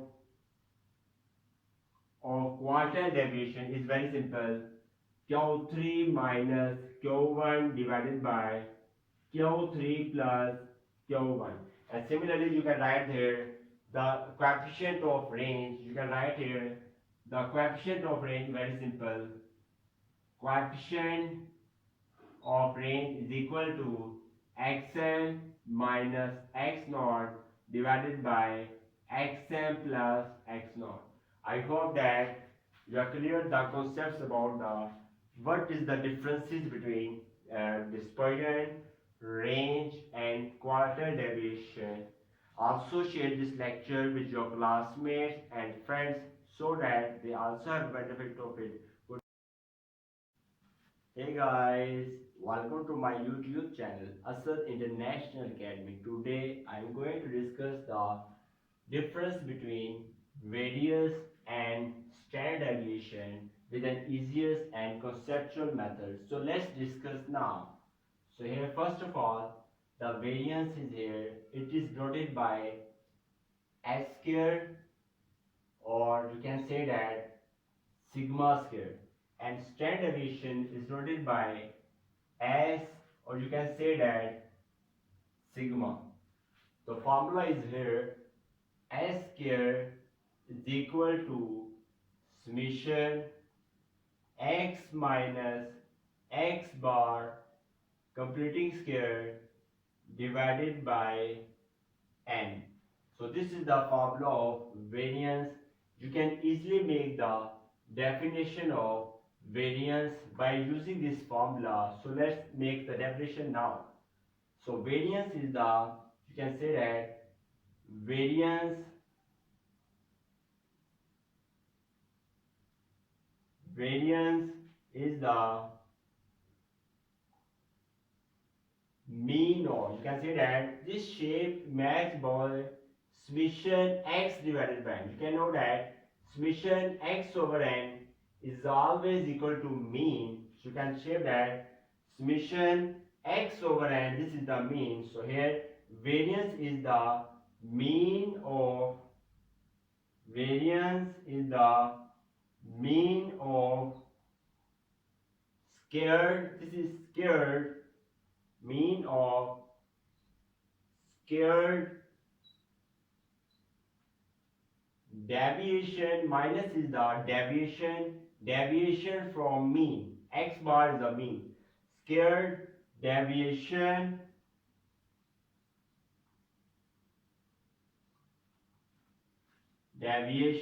from mean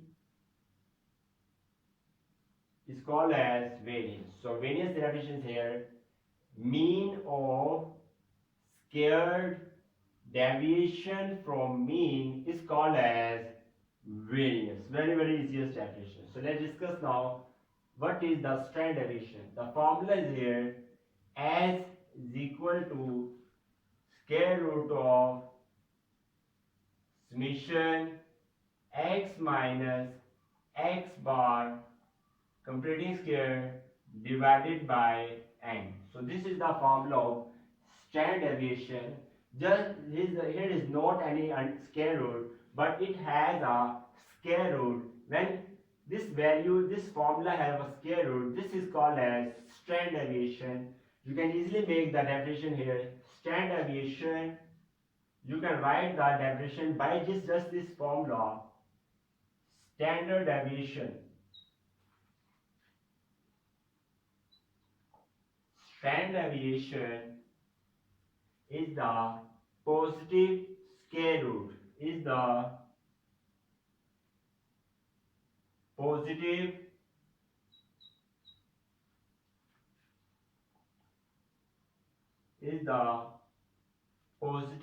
square root,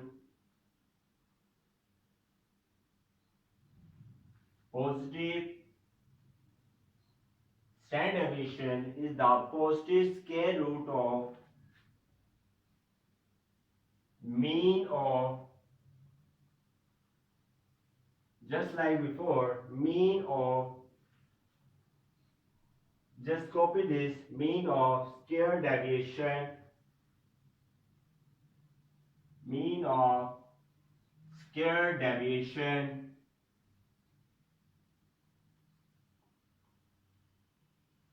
from mean, from, just like that, from mean is called as standard deviation. I hope that you have cleared the concept about this variance and standard deviation. More topics are coming soon, so let's discuss now. For ungrouped data and grouped data has a different formulas. For ungrouped data, variance is equal to summation x minus x bar completing square divided by n. But for group data which have a frequency, this formula is equal to summation f bracket x minus x bar completing square divided by summation f. But in here in standard deviation, s is equal to square root of summation x minus x bar completely square divided by n. And for group data which have a frequency, in this s is equal to square root of summation f x minus x bar completely square divided by summation f. So I hope that you have cleared the point about the ungrouped data formula and group data formula. And next topic is here, common formula. What is the common formula and simple and direct formula for variance? So let's discuss here.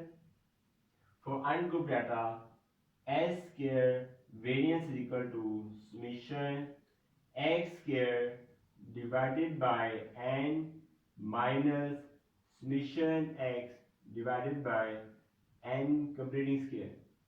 So this is the, you can note that this is the simple formula and direct formula to calculate the variance for ungrouped data, and but this is data for ungrouped.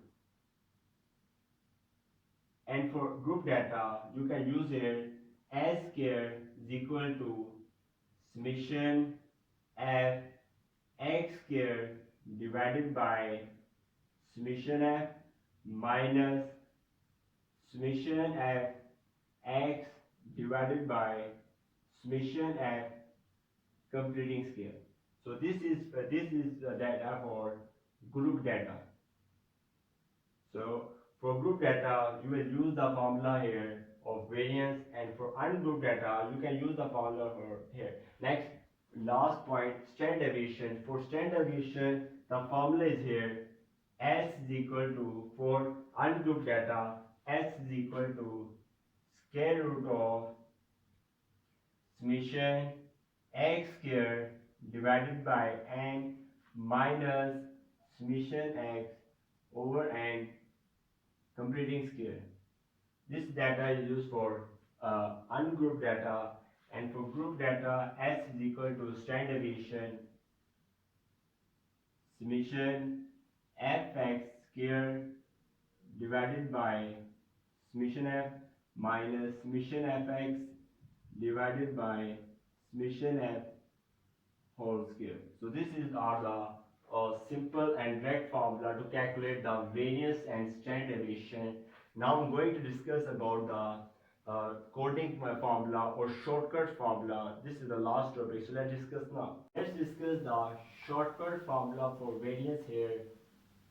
S square is equal to summation d square divided by n minus summation d over n completing square. This is the formula for shortcut method, and S square is equal to, for group data, summation f d square divided by summation f minus summation f d divided by summation f whole square, and here d is equal to x minus a. I will discuss here. X is the data, a is the assumed value. You can write here a is any assumed value. Any assumed value is called as a. And here for standard deviation, S is equal to square root of summation d square divided by n minus summation d over n completing square. This formula is for ungrouped data. And for group data, S is equal to square root of summation f d square divided by summation f minus summation f d over summation f whole square. This formula is used for group data in frequency. And last part is here, coding method and step deviation method formula is last. So here let's discuss here. Variance is equal to summation u square divided by n minus summation u divided by n completing square multiplied by h square. This is formula for ungrouped data, and for group data formula is here. S square is equal to summation f u square divided by summation f minus summation f u divided by summation f completing square multiplied by h square. This data is for ungrouped data, this is for group data. And here, and the formula for standard deviation is here. S is equal to square root of summation u square divided by n minus summation u divided by n completing square multiplied by h square. And next, and here u is equal to x minus a divided by h. H is the class interval. Here h is the class interval.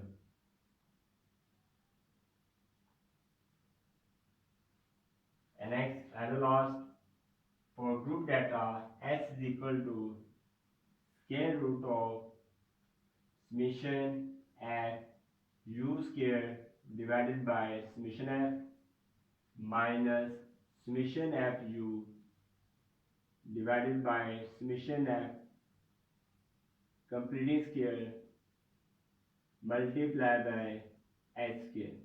So I hope that you have cleared the concept about the difference between variance and standard deviation. Also discuss the ungrouped data and group data formulas. Also share this lecture with your classmates and friends so that they also have a benefit of it. And don't forget to like and subscribe this video. Goodbye. Hey guys, welcome to my YouTube channel Asad International Academy. Today I'm going to prove that why does variance of a constant value equal to 0? How variance of constant value equal to 0? So let's prove the by the definition of variance.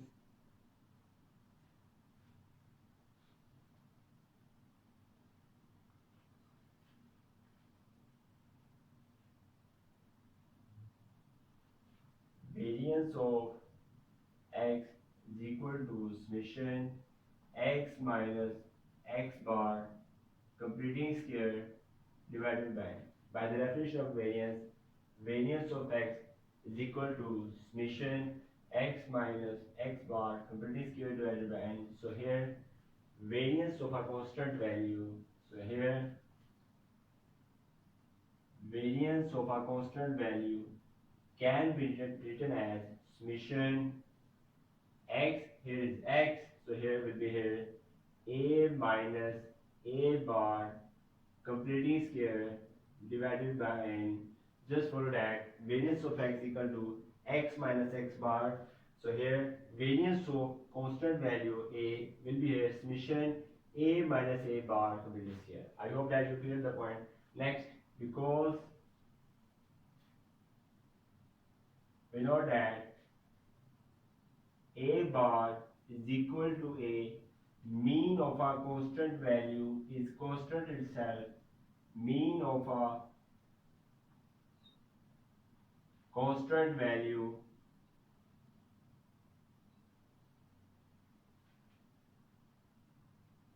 is constant itself.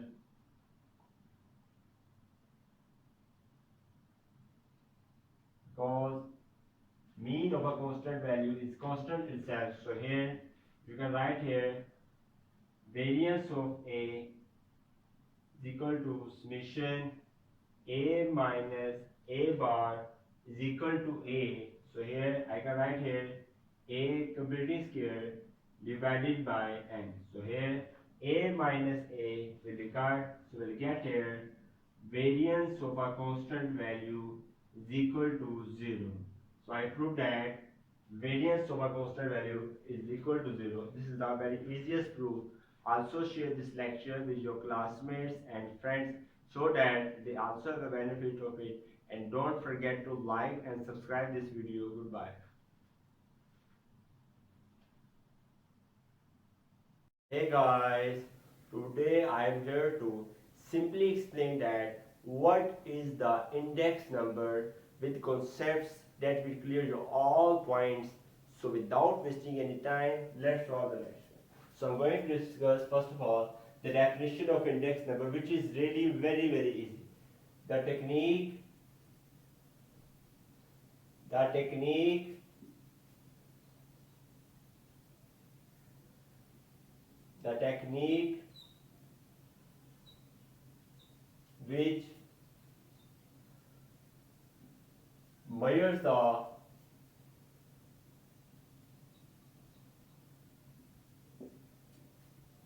relative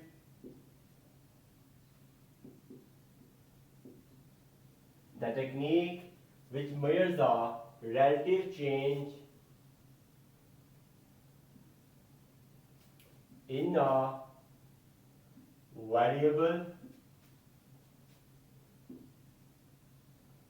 or in a group of variables or in a group of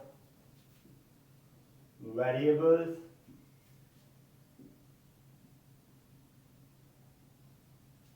with respect to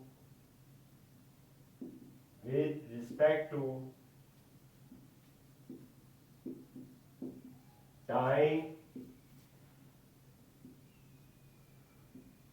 or space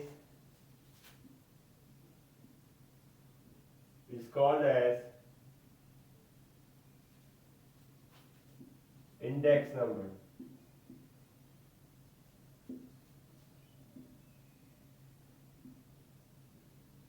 What is index number? You simply say that the technique which measures the relative change in a variable. You can say that a single variable or in a group of variables. Let's suppose that I take an example here. Let's suppose that I have a one variable, and you can say that x, y, z. You can say that these are the group of variables. This is one variable, and these are the group of variables with respect to time or space. That's called as index number. Very simply definition. I hope that you have cleared the definition or index number, the technique which measures the relative change in a variable or a group of variables with respect to time or space. That's called as index number. Thanks for watching this video. Also share this lecture with your classmates and friends so that they also have a benefit of it, and don't forget to like and subscribe this video. Goodbye. Hey guys, today I am here to simply explain that what is the difference between simple index number and composite index number. So let's start now. So here just a little difference. The technique which measures the relative change in a variable with respect to time or space, that's called as simple index number. But the technique which measures the relative change in a group of variables with respect to time or space, that's called as composite index number. Very simple difference. Simple index is always for one variable, and composite is always for group of variables. Thanks for watching this video. Also share this lecture with your classmates and friends so that they also have a benefit of it, and also visit the playlist of this channel to learn more and more about statistics. And don't forget to like and subscribe this video. Goodbye. Hey guys, today I am here to simply explain that what is the difference between unweighted index number and weighted index number in just seconds. So let's start. So here the technique which measures the relative change in a group of variables which have same importance or weightage with respect to time or space, that's called as unweighted index number. Must remember that this is always similar. Next, the technique which measures the relative change in a group of variables which have difference importance, or weightage with respect to time or space, that's called as weighted index number. So must remember, it is always same, unweighted, and weighted is always different. Thanks for watching this video. Also share this lecture with your classmates and friends so that they also have a benefit of it, and don't forget to like and subscribe this video. Goodbye. Hey guys, today I am here to clearly explain that what is the fixed based method and how to solve the problems of fixed based method with easiest and conceptual examples. So don't miss this video and must watch this video from starting to end. And so without wasting any time, let's solve the lecture. So here, first of all, I'm going to discuss the definition of fixed based method. Very simple definition. In this method, in fixed based method,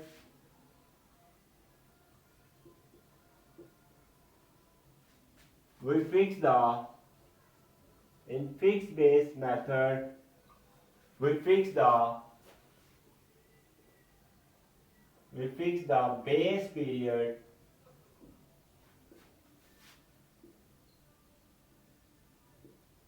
or you can say that the average of or you can say that the average of some periods as base or the average of some periods as base.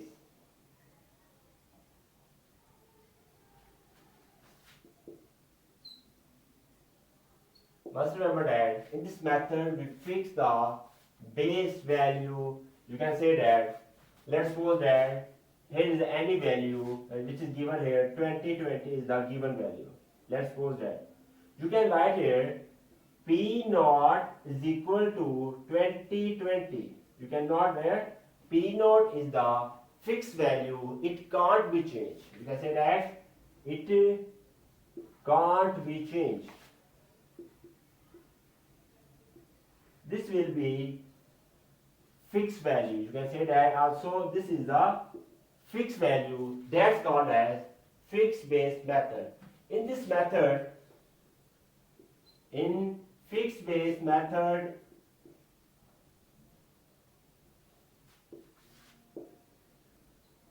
we calculate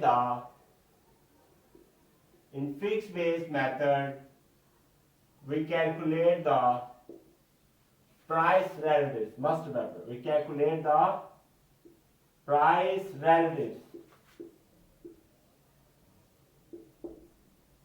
As you know that price relatives are here P n over P naught multiplied by 100. This is the formula of price relatives. What is Pn? Pn is the price of current year. Must remember Pn is the price of current year. And P naught is the fixed base. You can say that price of base year. Price of base year. And current year you can say that which is the period and fixed base year. This is the fixed value and it can be changed. It can be changed of current value, but price of base year will must be fixed. That's called as fixed base method. So I'm going to discuss the example of fixed base, that how to solve the problems of fixed base. So let's discuss. Do the calculation of price relatives. So you know that the formula of price relative is Pn over P naught multiplied by 100. That's the formula of price relative. Pn is the price of current year and P naught is the base year. As you can note that is given here 2017. 2017 is a base year. So here price is given here 14.95. So here P naught is equal to 14.95. This is the fixed value. You can't change that. This is the fixed value. So here you can write here 14.95. This is the first value divided by fixed value. You can write here Pn is here 14.95. This value divided by 14.95, which is the fixed value, multiplied by 100. We'll get the value here. After the calculation, we get the 100. So here, the first value we have obtained here, which is 100 price relative first. Now, I move over 14.94. So here, 14.94, you can write here 14.94. This is the current year divided by fixed value is given here 14.95 multiplied by 100. So let's solve this by using the calculator. 14.94 divided by 14.95, we get the answer here multiplied by 100. So here value is here 99.9.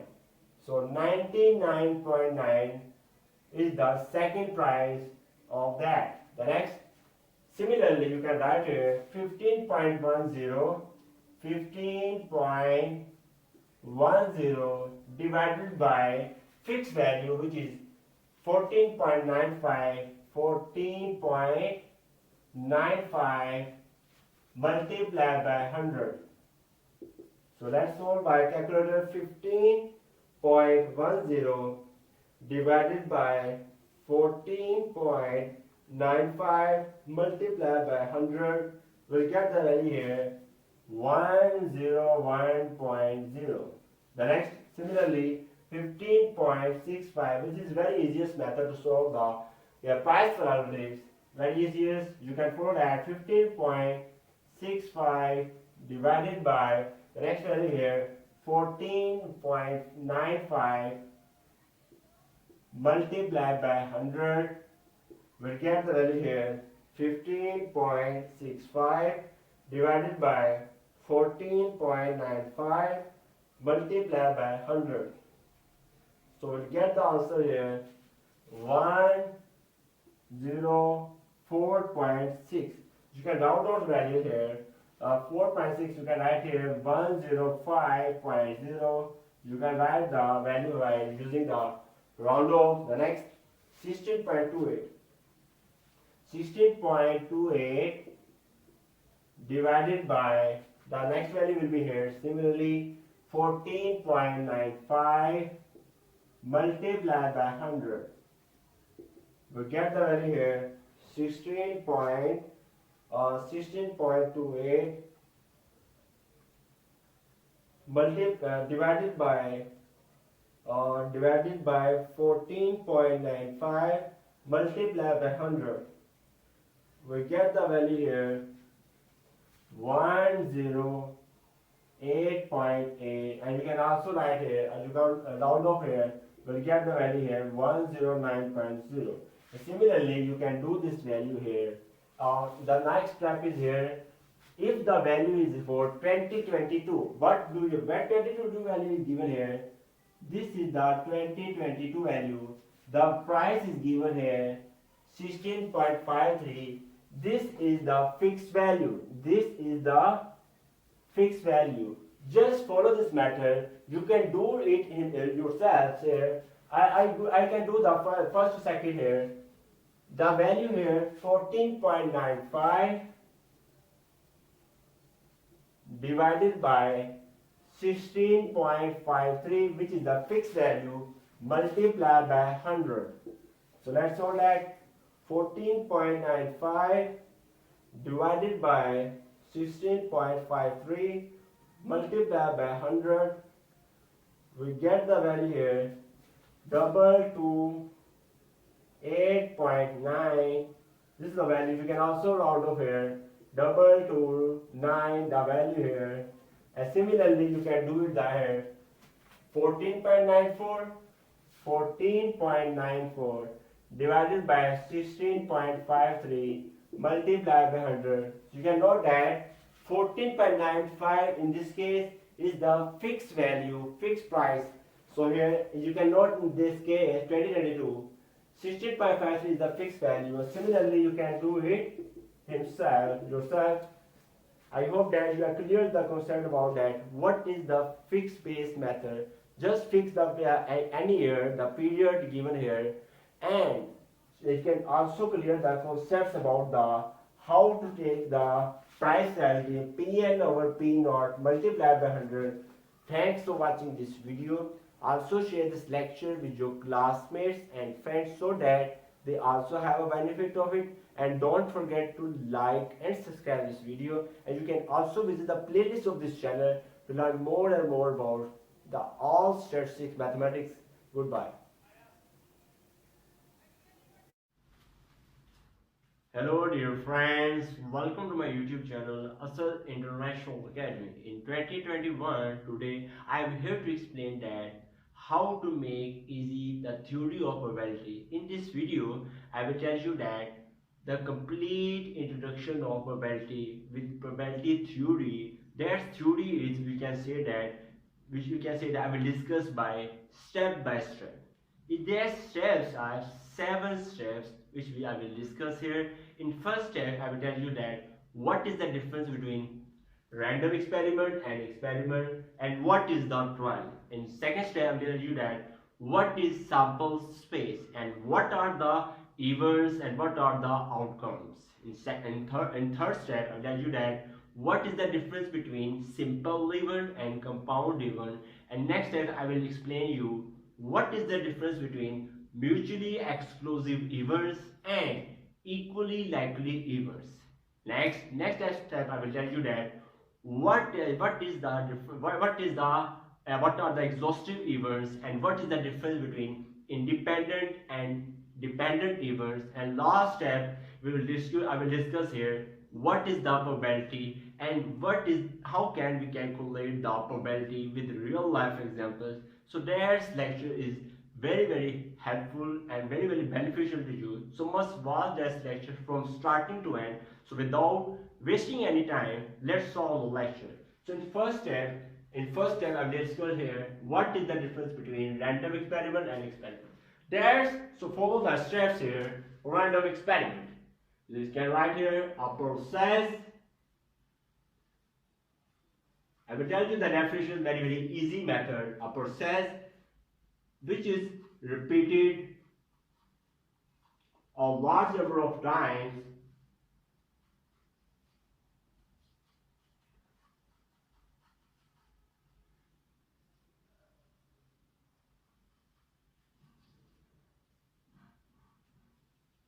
and you can say that, and which gives different results and which gives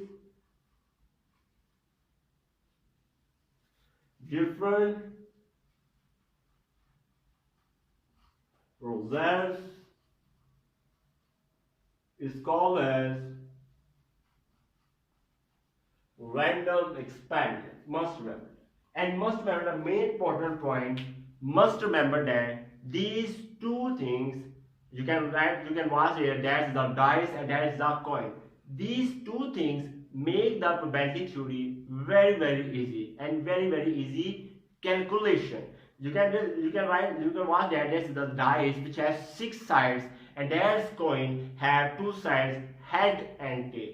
So let's take the example here. A process, you can take the dice. A process which is repeated a large number of times. We roll the dice inside when comes 6, 1, 5 dash, and which gives different results 5, 2, 3 dash 6. Or dash procedure is called as random experiment. Very simple. I repeat that. A process which is repeated a large number of times when come head and whenever come tail, which gives different results, that's called as random experiment. For example, you can write here, for example,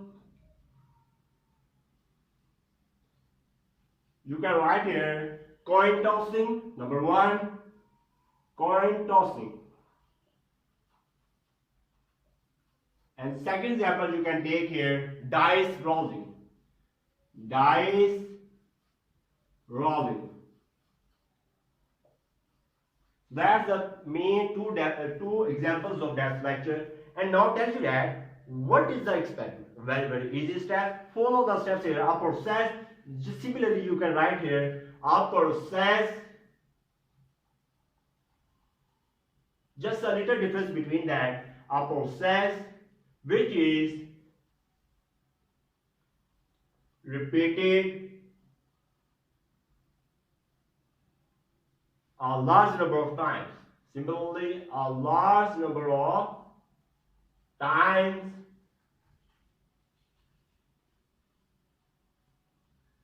but second step is right here, having involving chance. Having, there's a little difference between that, having involving chance.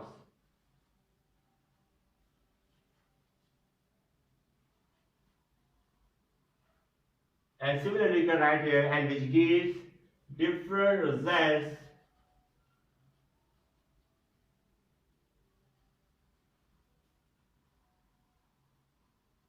different results is called as experiment. The right here is called as experiment. So must remember that. An example you can take here: coin tossing and dart throwing. So let's the main point is here having involved chance. Where I explained that point. Having involved chance shows that we have a match between two teams. First team have a head and second team have a tail. So must remember that if head comes, their team will be won, and if tail comes, their team will be won. That's the chance. So that's chance, that's procedure, that's process is called as experiment. So there's a little difference between random experiment and experiment. I hope that you have gained a lot of points about that. That probability is very easy. And next step is here trial. Last point is here trial. What is the trial? Very simple. You can write here any particular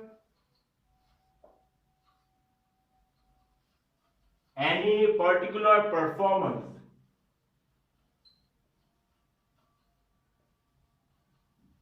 or random experiment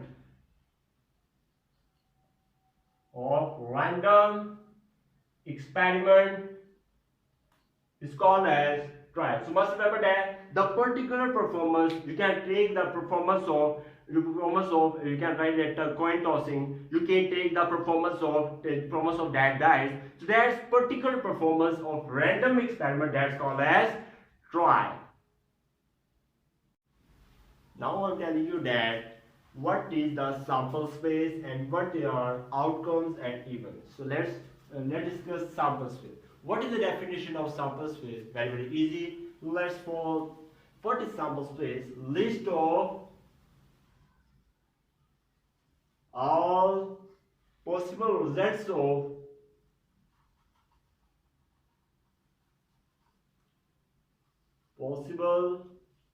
results of random experiment.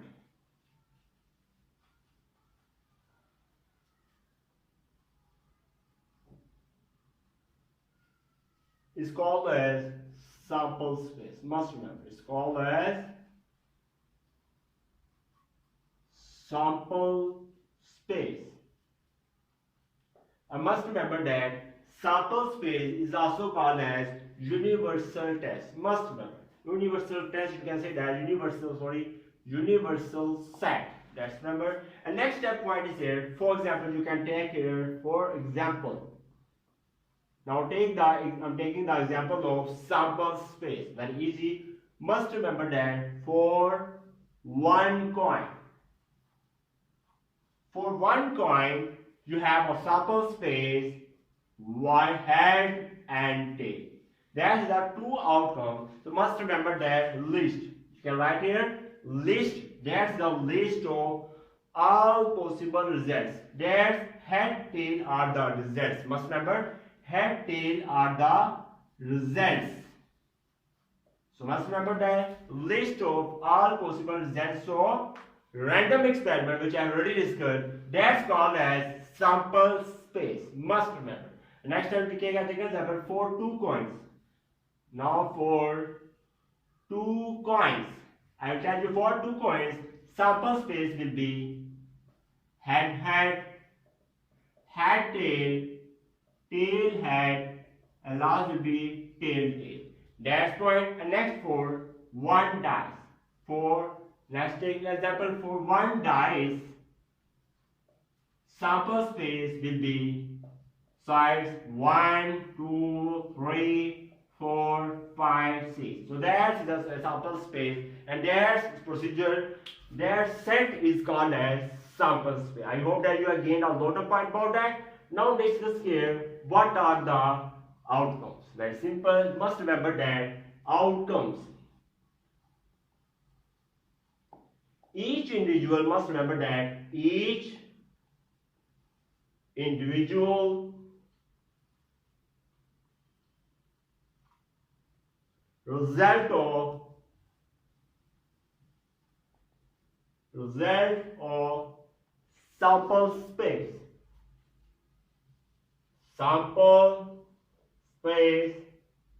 is called as outcome. Must remember. Now discussing what is individual result. Must remember that take the example of sample space 1, 2, 3, 4, 5, 6.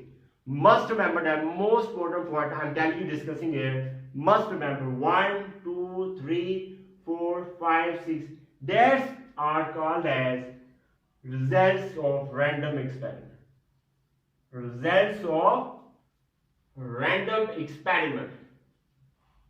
Random experiment, these are outcomes.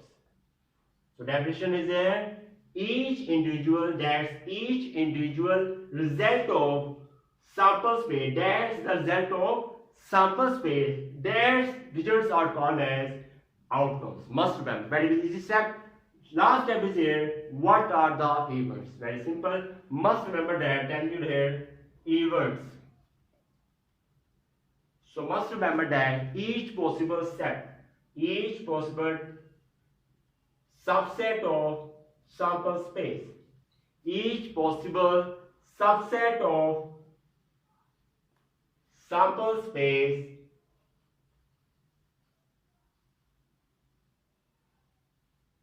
is called as event. Must remember, are called as events. We can tell what is the possible subset. We take an example here. Take an example of sample space 1, 2, 3, 4, 5, 6. Let's suppose here A is equal to 1, 2. And next step, I'll write here B is equal to 2, 4, 6. So must remember that these A and B are the events. How can I say that? Dash 1, 2 is already existing in that set. Dash 2, 4, 6 already exists in dash S. So dash A is a subset of S. Must remember that. So A is a subset of S. And similarly, B. 2, 4, 6 in dash S. So B is a subset. So must remember that each possible subset of sample space are called as events. You can write here. So A and B are events. Must remember. I hope I will gain a lot of points. Now I'm telling you that what is the difference between simple event and compound event. So what's movement? An event which has only one outcome, which has only one outcome, is called as simple event. Is called as simple event. That's simple. You can take an example. For example, I take the example very easy. You can take here A is equal to 1. You can take example B is equal to 2. So that's said that event has only one outcome. So that's A and B are called as simple events. Must remember. Next point here. Similarly, compound event. You can write here an event which have more than one. Which have more than one outcome is called as compound event. For example, you can take here, for example,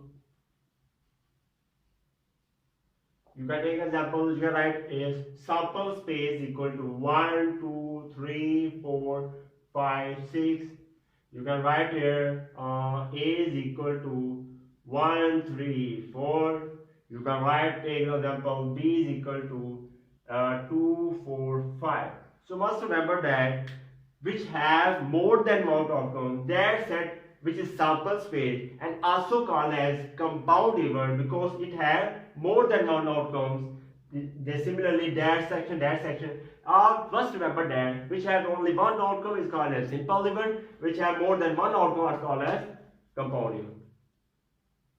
At fourth step, I am telling you that what is the difference between mutually exclusive events and equally likely events. So let's move. Events are said to be mutually exclusive.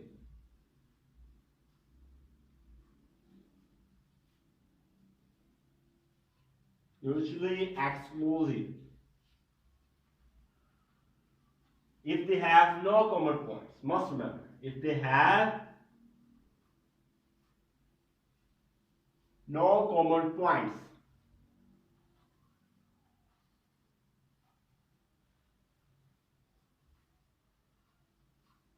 For example, you can write here, for example, I take an example here, A is equal to, suppose that 1, 3, 5. Next, take B is equal to 4, 2, 6. So you can note that points 1 is not present in that set, and similarly 4 is not present in that set, 6 is not present there. So they have no common points. So they have no common points. That's called as, that's A and B events are called as mutually exclusive. Let's move here. Equally likely. Discussing here, events are said to be equally likely.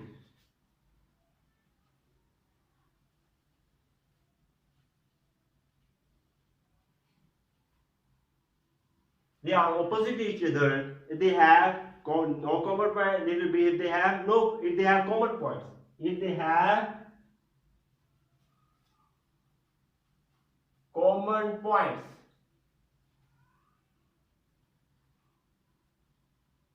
it's called as equally likely. For example, I take an example here. You can write here A is equal to, you can write here 2, 4, 5. B is equal to 4, 5, 6. You can note in that set 4 is present in that set. Similarly, 5 is present. They have common points. They have common points. So that's A and B are called as equally likely events. Let's move. Next. Now I'm telling this here what are exhaustive events. Writing here, events are said to be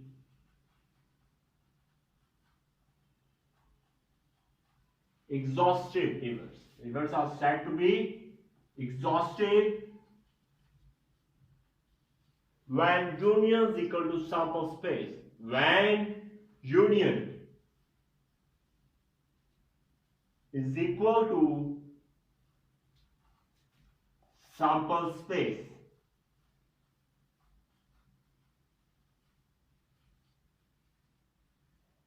For example, I take a short example for about that. For example, you can start right here sample space for one dice 1, 2, 3, 4, 5, 6. Next, right here A is equal to, right here 2, 4, 6, and right B is here 1, 3, 5. So when write note here, events are said to be exhaustive when union. You can write here A union B is equal to sample space. That's called as union of A and B is equal to sample space. That's called as exhaustive events. How can you prove that? Very simply, A is given here 2, 4, 6 union, and B is equal to 1, 3, 5. And sample space is already given. Sample space is here 1, 2, 3, 4, 5, 6. Taking union of both sides, you can get here 1, 2, 3, 4, 5, 6, which is equal to this. So those are equal to each other. So you can write here the union of A and B is equal to sample space. That's called as exhaustive events. Now I'm telling you the difference between independent events and dependent events. Very simply, events are said to be independent events. Events are said to be independent if the occurrence of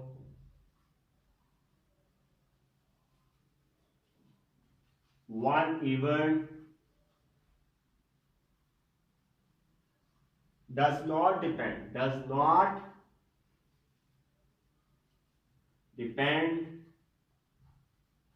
on the occurrence of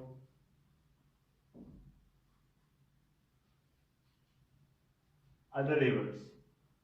On the occurrence of other events are called as independent events. Must remember that in drawing, most important point, drawing is done with replacement. Drawing with replacement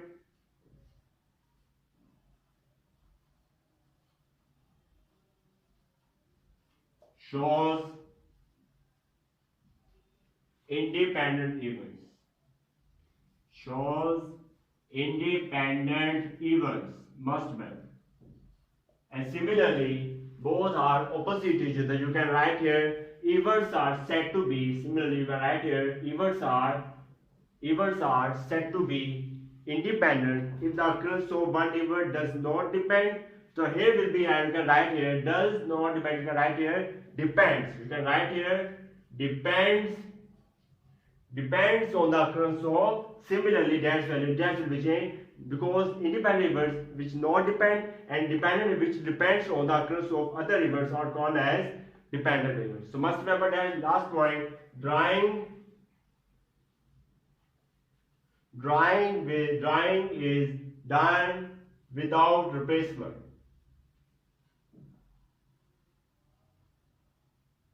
So without replacement, drawing is for dependent events. Now last step is here probability. Ratio of favorable cases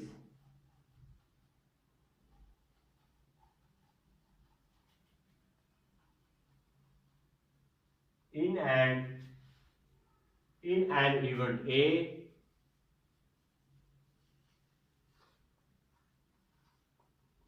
to the total number of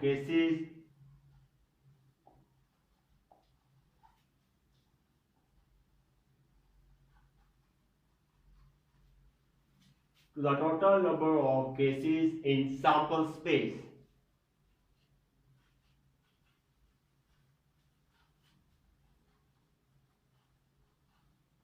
is called as classical definition of probability. Classical definition of probability.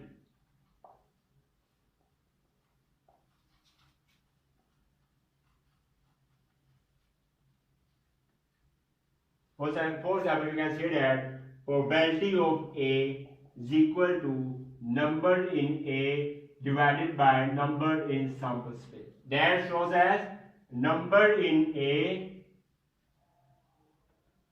and that shows as number in sample space. Now let's take an example. For example, now I'm discussing here most important example, how to calculate the probability. Very easiest method, simple method is here. Let's take A is equal to 1, 2 and sample space equal to 1, 2, 3, 4, 5, 6.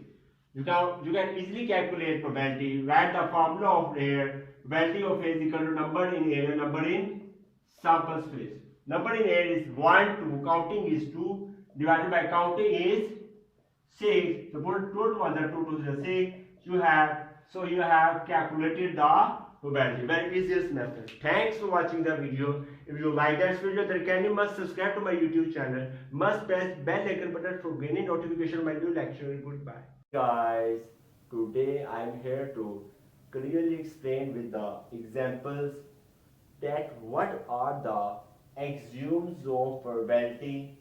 This lecture will clear your all concepts about the probability, and probability will make very easy. You can trust me. So don't miss this video, and we must watch this video from starting to end. And without wasting any time, let's start the lecture. So here, first of all, I'm going to discuss the first axioms of probability. This lecture is not available in any part. This will clear you all concepts. So let's first of all, let's suppose that we have A. You can say that A is an even 1, 2, 3. Let's suppose that it is the even. And must remember that probability of A, you can say that probability of an even is always lies between 0 and 1. What means that? What means that probability of A lies between 0 and 1. How? How to prove it? I will discuss the examples also. So that means there, probability of A is always equal to 1. That's clear. Number 1 point. Number 2 point, that means here probability of A is always less than 1. Number 2 point clear. And must remember that probability of A can never be greater than 1. Must remember. Probability of A can never be greater than 1. Is proof that probability of A is always equal to 1, and probability of A is always less than 1, but can't be greater than 1. Must remember. This is the first point. And just discuss the example.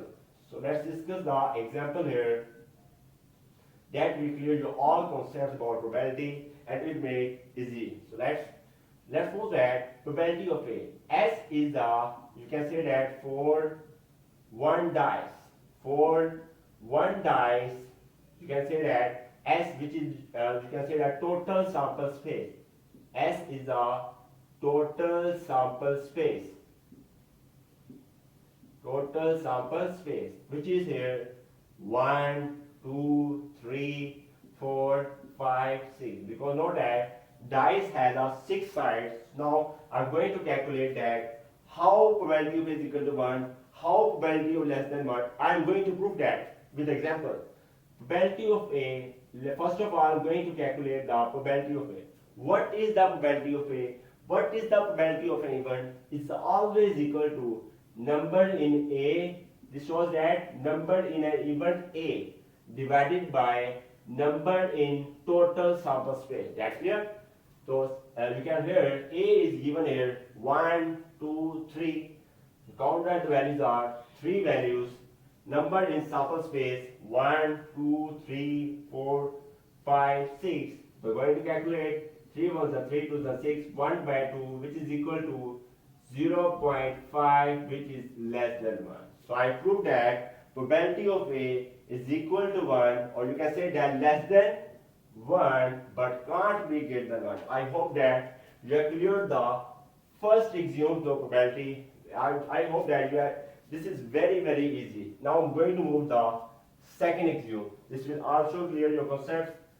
This is probability of S is always equal to 1. How? What is S? Here S is a short event. S is a short event, not a sample space. This is the S is a sample space, but here S is a short event. You can say that S is equal to 1, 2, 3, 4, 5, 6. This is just like the sample space, but here in this axiom, S is showing here any event, not a sample space. That's clear? So here, probability of S, you can easily calculate. Probability of S is equal to number in an short event, which is S, and divided by number in total sample space. This is the total sample space. This is total sample space. Now going to calculate here number in sample space. So here number in sample space are 1, 2, 3, 4, 5, 6. So here I put here 6 on over, and this total sample space. What is the total sample space? The total sample space is here 1, 2, 3, 4, 5, 6. Put here 6 by 6 answer will be easy. So here I prove that probability of S is always equal to 1. This is the proof. I hope that we have cleared the also second axiom probability. Next, I'm going to move the last axiom probability. This is also clear your all concepts. So here, third. What is the third axiom? If A and B, if A and B are mutually exclusive evers, then must remember that probability of A union B is always equal to probability of A plus probability of B. Must remember. Now, first step is here. What are the mutually exclusive evers? This is the main point. What are the mutually exclusive evers? Let's take an example, and also I'm going to prove that probability of A union B is equal to probability of A plus probability of B. I'm going to prove also with example. Now let's discuss the example. So here, what are the first point is here, how A and B, but is mutually exclusive. Let's suppose that A is equal to 2, 4, 6, and you can say that B is equal to 1, 3, 5. This is the even number, this is the odd numbers. What means that mutually exclusive means? It means they have not any common points.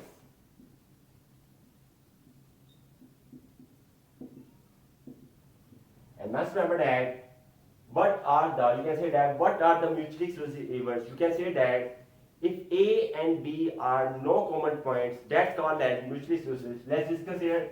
Here is 2, here is 2 is not given. Here is 4, here is 4 is not given. And next is here is 1, but here 1 is not given.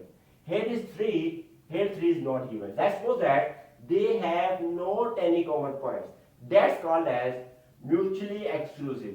I hope that you have cleared the point. What are the mutually exclusive? When they have no common points, they are not matching together. That's called as mutually exclusive evers. Now I'm going to prove that how probability of A union B is equal to probability of A plus probability of B. So I'm going to prove that.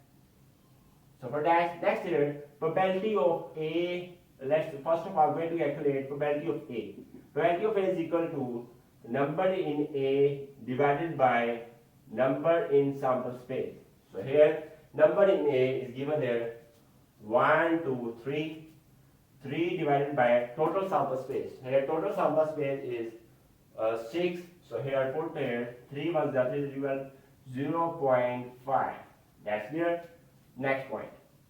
Now I'm going to calculate probability of B is equal to number in B divided by number in sample space. Here B is also 3 numbers. 3 over total sample space is also is 6. So put here will get also 0.5. That's clear. Now next step. Now next step is here A union B. Now I'm going to calculate here A union B. So here A is given here. A is given here 2, 4, 6. That's clear. Union. Next step is here B. 1, 3, 5. So here next step is here simply now I'm going to calculate the union here 1, 2, 3, 4, 5, 6. So here A union B is equal to 1, 2, 3, 4, 5, 6. Now I'm going to calculate that. Now going to the next step. Probability of A union B I'm going to calculate which is equal to number in A union B divided by number in sample space. Similarly, probability of A number in A the number in sample space, probability of B number in the number in sample space. Similarly, probability of A union B is equal to number in A union B over number in sample space. That's clear. So here the number in A union B are 1, 2, 3, 4, 5 and 6. So here I am going to put the 6 numbers and next total sample space. Total sample space is 6. So here 6 by 6 we will get here 1. So here now I am going to prove that value of A union B. How to prove that? Very simply. So here value of A union B is equal to value of A plus probability of B. So here probability of A union B is equal to 1. That's clear. Value of A is equal to 0.5 plus value of B is equal to 0.5. So this is 1 and 0.5 plus 0.5 will be 1. So I proved that also value of A union B is always equal to value of A plus value of B. Thanks for watching this video. I hope that you have cleared the concept about the probability. As you can see that probability is very easy, and also share this lecture with your classmates and friends so that they also have a benefit of it. And don't forget to like and subscribe this video. Goodbye. Hey guys, today I am here to simply explain that how to prove the complementation law or rule of probability with real life examples that will clear your all concepts. So don't miss this video and must watch this video from starting to end. So without wasting any time, let's start the lecture. So here, first of all, we have to prove that, first of all, we have to prove that probability of A bar, which is the complementation of A, is equal to 1 minus probability of A. So that is the proof that we have to prove that how probability of A bar, which is the complementation of A, is always equal to 1 minus probability of A. So let's prove that. So here you know that, must remember that the union of A and A bar, which is the complementation, is always equal to sample space. How? How to prove that? Why A union A bar is equal to sample space. So let's take the example. You know that sample space is always equal to, in one die, 1, 2, 3, 4, 5, 6. And let's suppose that A is equal to, let's suppose that A is equal to 1, 3, 5 and A bar, which is the complementation. A and A bar are always opposite to each other. Must remember that. So this here 2, 4, 6. So I have taken here A and A bar.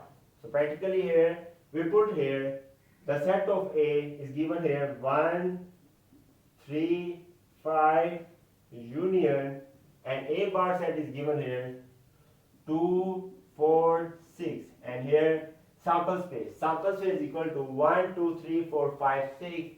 So right here 1, 2, 3, 4, 5, 6. So here by taking the union we will get here 1, 2, 3, 4, 5, 6, which is equal to 1, 2, 3, 4, 5, 6. So I proved that this is always correct, that the union of A and A bar and the complementation is always equal to sample space. I hope that we have cleared the point. And next step, this is equation. Let's suppose that this is equation number 1.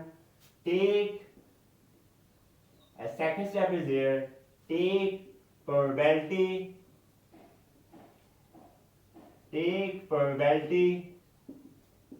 of first on both sides. Now I'm going to take the probability on both sides. So here you can get here P bracket A union A bar is equal to probability of X. That's clear. You know that union is always convert into addition. So here we'll get here probability of A union will become here plus probability of A bar by the addition law of probability is equal to probability of S. What is probability of S?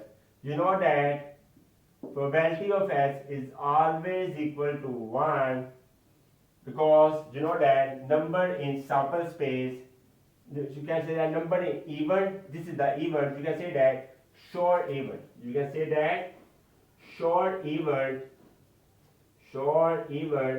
and number in sample space, this is the total sample space,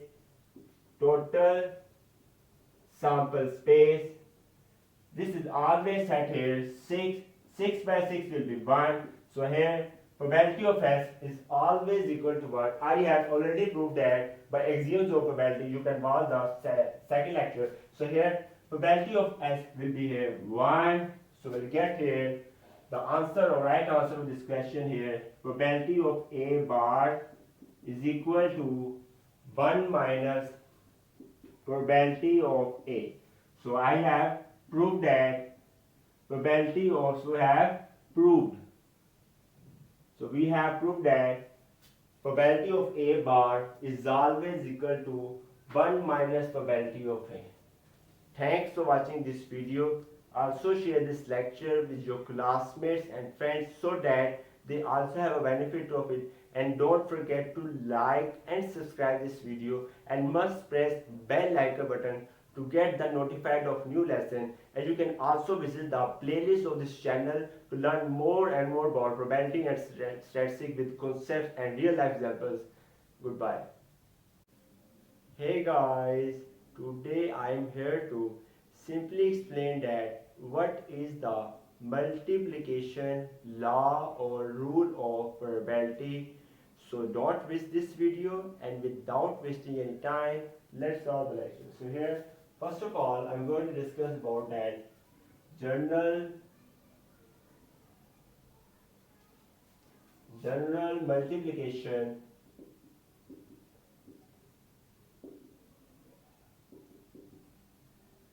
law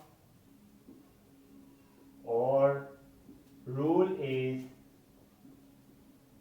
probability of bracket A intersection B is always equal to probability of A multiplied by probability of B divides A. Must remember, probability of A intersection B is equal to probability of A multiplied by probability of B divides A. That is the general multiplication law and rule.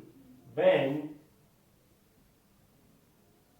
A and B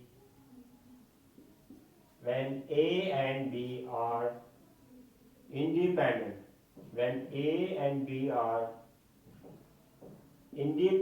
events, then probability of A intersection B is always equal to probability of A multiplied by probability of B. Must remember, when A and B are independent events, then general multiplication law will be probability of A intersection B is equal to probability of A multiplied by probability of B. Or this formula can also be written as probability of A intersection B is equal to probability of A. You can write here probability of B dot multiply the probability of B. You can write here probability of A divided by this is A, write here B. So this formula can also be written as probability of A, probability of B multiplied by probability of A divides B. And next, when A and B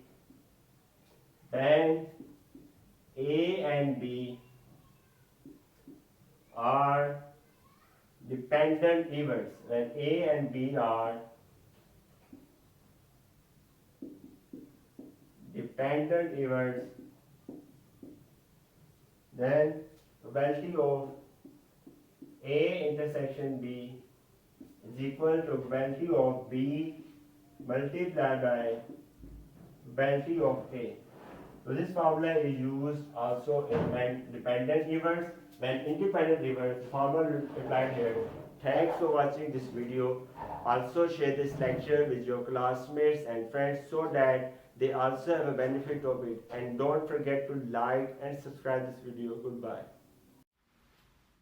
Hello friends, welcome to my YouTube channel Asad International Academy. In 2021, today I am here to explain that how to calculate the probability for dice rolling with easiest and conceptual method which nobody tells you about that. I am 100% sure you that after watching this lecture you can solve any problem related to dice rolling. So in this lecture, first of all I will discuss about sample space, and then end part of the lecture I will calculate the probability for event A and event B. So must watch this lecture from starting to end. And so without wasting any time, let's solve the lecture. So in this here you have given here a pair of dice is rolled. So first of all I'll tell you that a dice has 6 sides. First of all I'll tell you that sample space is equal to 1, 2, 3, 4, 5, 6. Now you notice that for one dice, you have just only 6 sides. But in this lecture, he's asking about the pair of dice. Pair of dice show that he have two dices. So in that lecture, I will discussing about the sample space. Now I'm telling you that how to make the sample space for this is a 6 and this will be double will be 36 samples. 6 multiplied by 6 will be 36 samples. So you have to make the 36 samples for a pair of dice because they have 2 dices. So follow the steps, very easy method. Now I'm telling you here, focus on that. So first of all I will put here brackets, just a bracket, next bracket, 1, 2, 6 brackets, next 1, 2, 3, 4, next will be here 4, 5, and next 1, 2, 3, 4, 5, and last will be 6. So first of all I put here 1, commas, 1, commas, 1, next will be 1, comma, and 1. That's it. Simply, next step, I will put here 6. That's now the row will be 6 and column will be 6. So put one here, put commas, and I simply follow that step, commas. Now I'm going to tell you the making how to make the 36 sample. Very easy method. Next will be here next, and next last will be here next one. Next will be here. Here we'll put 1. I will put here 2. 2 commas. That's clear. The next step will be here. Now again will be for the columns 1, 2, 3, 4, 5. Last will be 6. 1, 2. So here will be 3. 3 commas. That's clear. Next step will be here 4, 5, just up to 6. Next, commas.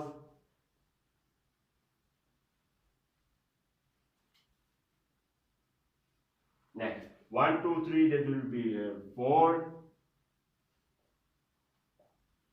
commas. That's clear. Next will be here 5. 1 commas, 3, 4, 5, and next will be commas 6. So here will be here 4, I will be 5 commas.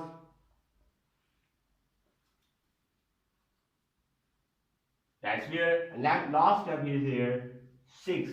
1 commas, 2 commas, 3, and next will be here 4, 5, and last will be here 6. So putting the values here 6 commas. Very simple step.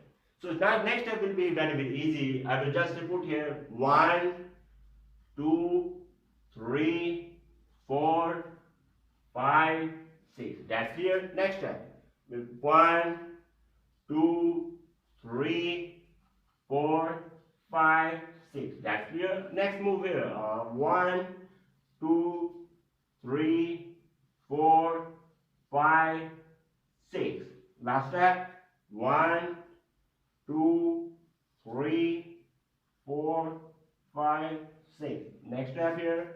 1, 2, 3, 4, 5, 6. Next step. Last step here. And 1, 2, 3, 4, 5, 6.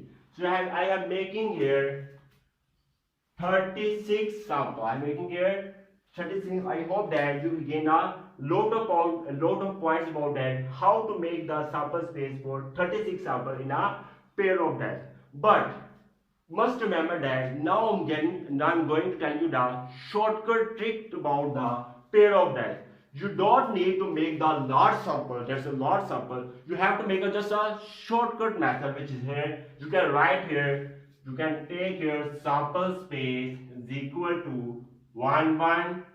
Next will be here, put here up to so on, and last will be here comma 6 6. So must remember that you can write sample space in shortcut method just so 1 1 and comma will be 6 6. So very easiest method to tell you about that. And must remember that in this lecture now last step is here how to calculate the probability for a even A for B. So let's move the lecture. So here sample space is given here 1 1 to 6 6, here 36 samples. That's clear. So first of all you have to calculate the probability of A. How to calculate the value of A? So focus here. A is given as sum is less than 5. What is that? Very simply, you have to make that even. You have to make the set of A. Very easy. You have to give it a 36 samples in that 1 1. 1 1. You already know that 1 1. That's simple. You can add their values. 1 plus 1 will be 2. Sum is 2. So right here. Sum is less than 5. So we can write here, sir, 1 1. That's simply 1 plus 2. You can write here 1 2. 1 2 will be here. 1 plus 2. 1 plus 2 will be 3. So write here 1 2. You can write the reverse 2 1. That's clear. Next it will be here 1 3. 1 3 is 1 plus 3. 1 plus 3 will be 4. You can put here values 1 3 and 3 1. Because all the sum is less than 5. That's simply 1 1 1 2, so will be closed down. So that you have to calculate the probability. Probability you already know that number in A. Must remember the important point. Probability of A is equal to number in A divided by number in sample space. Number in sample space. Now I'm going to tell you the most important secret and tricks which nobody does about that, which is here. You can watch that problem. Here is not mentioned the probability. How to calculate the probability. So must remember that these two things, number in A, which is even A, which is given in that problem, and number in sample space, which is on these two things. These two things shows that you have to calculate the probability. Must remember these two tricks, which will show you that you have to calculate. Probability is given here number in A. So number in A is given here 1, 2, 3, 4, 5. So you can write here 5 divided by number in sample space is 36. You can put here 36. You have calculated the probability of A. So I hope that you gain a lot of pound about that. How to calculate the probability of A if sum is less than 5. Next and last step is very important. Don't skip that. We have to calculate the probability of B. Like simply, so here B set will be here 6. 6 occurs on either die. So 6 will be shown here. So right here 1 6 or 2 6, 3 6, 4 6, 5 6, and last you can write here 6 6. So that's the even that we have to make it the 6 occurs on either one. That's clear. You have to calculate the probability. Probability of B is equal to number in B divided by number in sample space. So have to calculate number in B is given here 1, 2, 3, 4, 5, 6. So you can write here 6 divided by 36. You can also see what the 6 is the 36. So you have to calculate the probability of B. I hope that you have gained a lot of points about that. Thanks for watching the video. If you like this video, then kindly must subscribe to my YouTube channel. Must press bell icon button for getting notification when new lecture. Goodbye.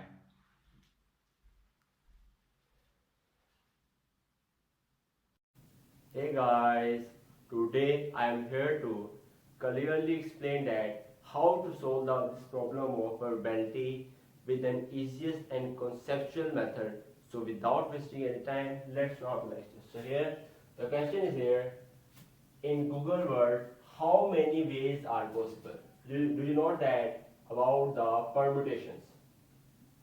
By permutations, you can easily solve this question. Very, very easy. Let's take the Google Word GOOGLE.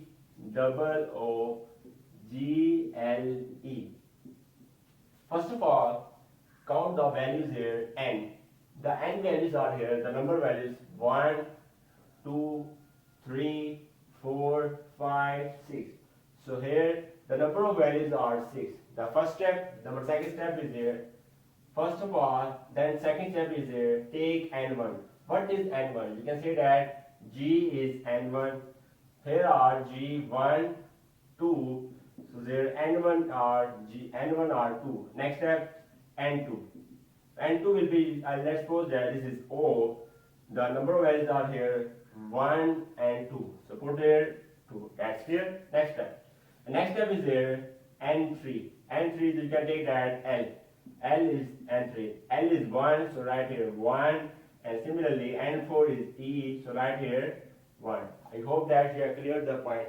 And must remember that when we have any question, there are number of values and n1, n2, n3 are given, then we always use this formula. Must remember.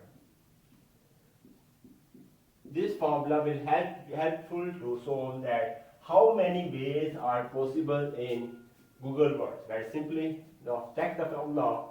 You know that n, n1, n2, up so on, nk is always equal to n factorial divided by n1 factorial, n2 factorial, up to so on, nk factorial. Must remember. This question, this formula applies only and only in which for Google Word, you can say that statistics word. For any word, you can also use this formula. And now going to calculate n is here 6. So put here 6. N is here 6 factorial divided by n1. N1 is here 2. 2 factorial. N2 is here also 2. 2 factorial. And next simply here up so on. Next part is here n1, n2. Next n3. n3 is 1, 1 factorial, n4 is 1, 1 factorial, that's it. Next step is here. Now 6 multiplied by 5 multiplied by 4, 3, 2, 1. And next we get here 2 factorial will be 2 multiplied by 1, 2 multiplied by 1, 1 multiplied by 1. That's it. And next step will be here very simply. Here 2 will be cancel out, 2 will be cancel out. Next step. 2 1s are 2, 2 2s are 4. We will get the value here 6 multiplied by 5 multiplied by 3.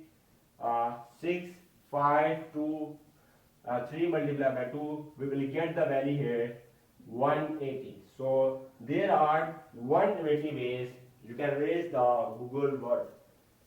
Thanks for watching this video. Also share this lecture with your classmates and friends so that they also have a benefit of it. And you can also visit the playlist to learn more and more about statistics and probability. And don't forget to like and subscribe this video. Goodbye. Hey guys, Today I am here to simply explain that how to prove NC0 plus NC1 plus NC2 up so on NCn is always equal to 2 raised to power n. So let's prove that. First of all, you have to take the right hand side, which is equal to 2 raised to power n. So here you can divide that in here two parts, 1 plus 1 bracket raised to power n. Let's suppose that this is q and let's suppose that this is q. We will apply here binomial theorem. We will apply here binomial theorem. By the binomial theorem, you can easily prove that 2 raised to power n is equal to nc1, 2 and n.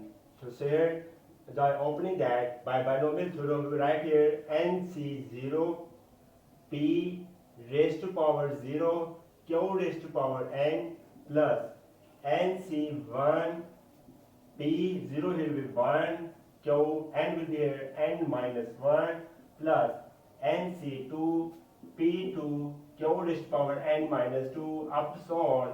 Next part over here nc0 1 2 up so on will be n. And next here p is 0, here p will be n, that's it, 0 1 up so on n. And similarly q n n minus 1 and this will be n here q raised to power 0 because this is decreasing n minus 1 n minus 2. So here because p, since p is equal to 1 q is equal to 1, so right here we will get nc0 plus nc1 plus nc2 plus up to so on ncn, which is equal to left hand side. I hope that we have cleared the concept about that how to prove this equation by using binomial theorem. Thanks for watching this video. Also share this lecture with your classmates and friends so that they also have a benefit of it, and don't forget to like and subscribe this video. Goodbye. Hey guys, today I am here to clearly explain that how to solve the problems of probability of this part here. First part here, find the probability for each of the following events if an odd number appears in a single toss of a pair dice. Next, number 2, the sum A appears in a single toss of a pair of pair dice. Find the probability of that. And number 3, at least one head appears in 3 tosses of a pair coin.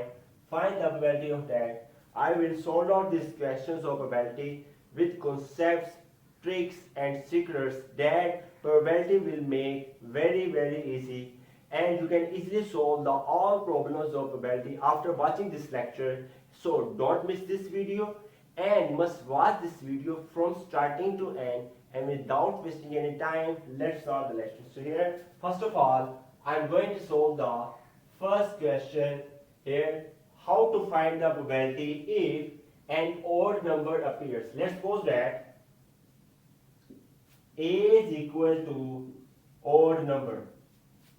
Let's suppose that A is equal to odd number. What is that? What is the odd number?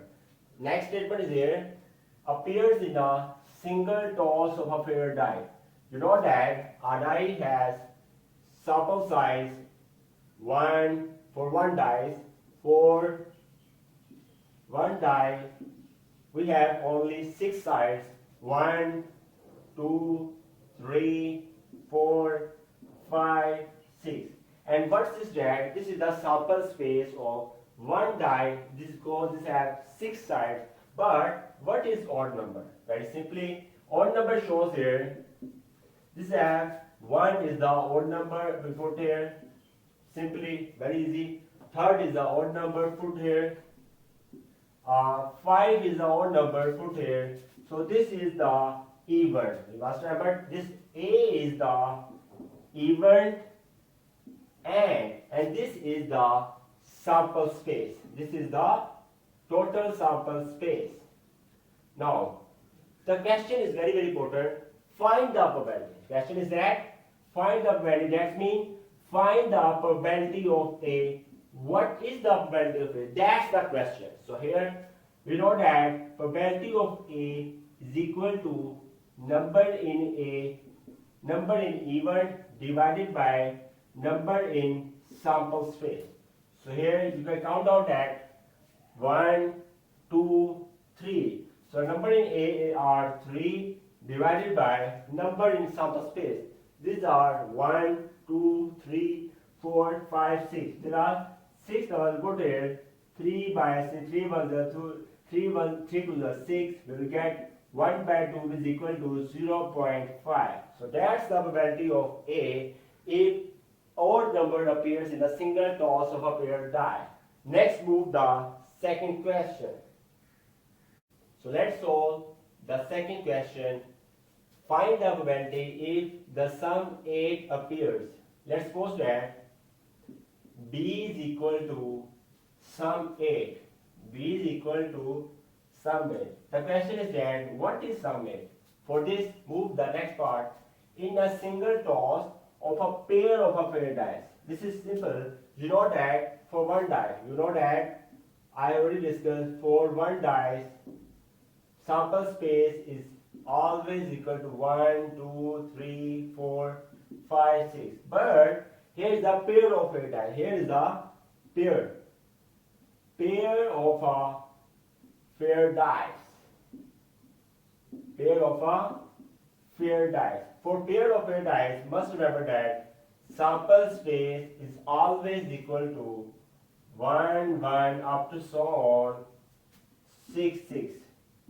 And you know that these are the 6 sides, but this has the 36 sides. Must remember, this has 6 sides, but this is the for pair of you can say that pair, you can say that double. Sample space is always equal to 1, 1 up to so on 6, 6. These are the 36 sides.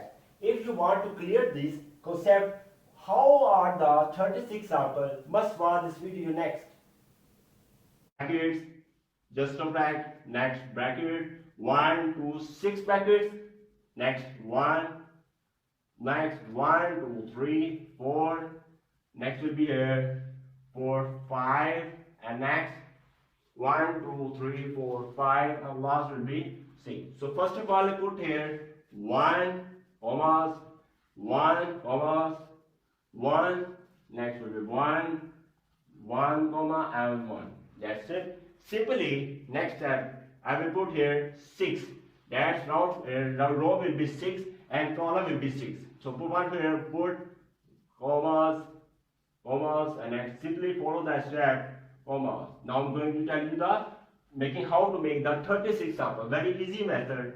Next will be here next, and next last will be here next step. Next will be here. Here we'll put 1. I will put here 2.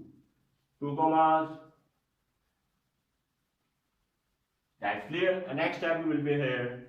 Now again will be for the columns.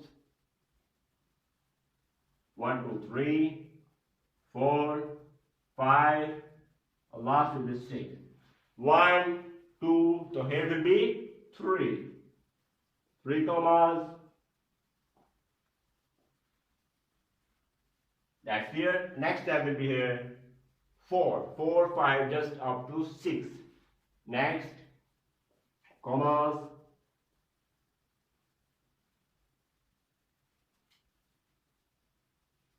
Next, 1, 2, 3, that will be 4. 4 commas. That's clear. And next will be here 5. 1, 1 commas. 3, 4, 5, and next will be commas 6. So here will be here 4, I will be 5, 5 commas.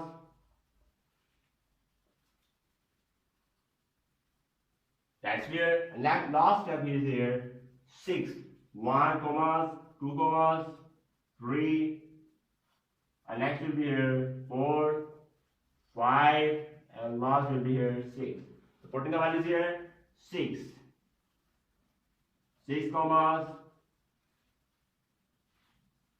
Very simple step.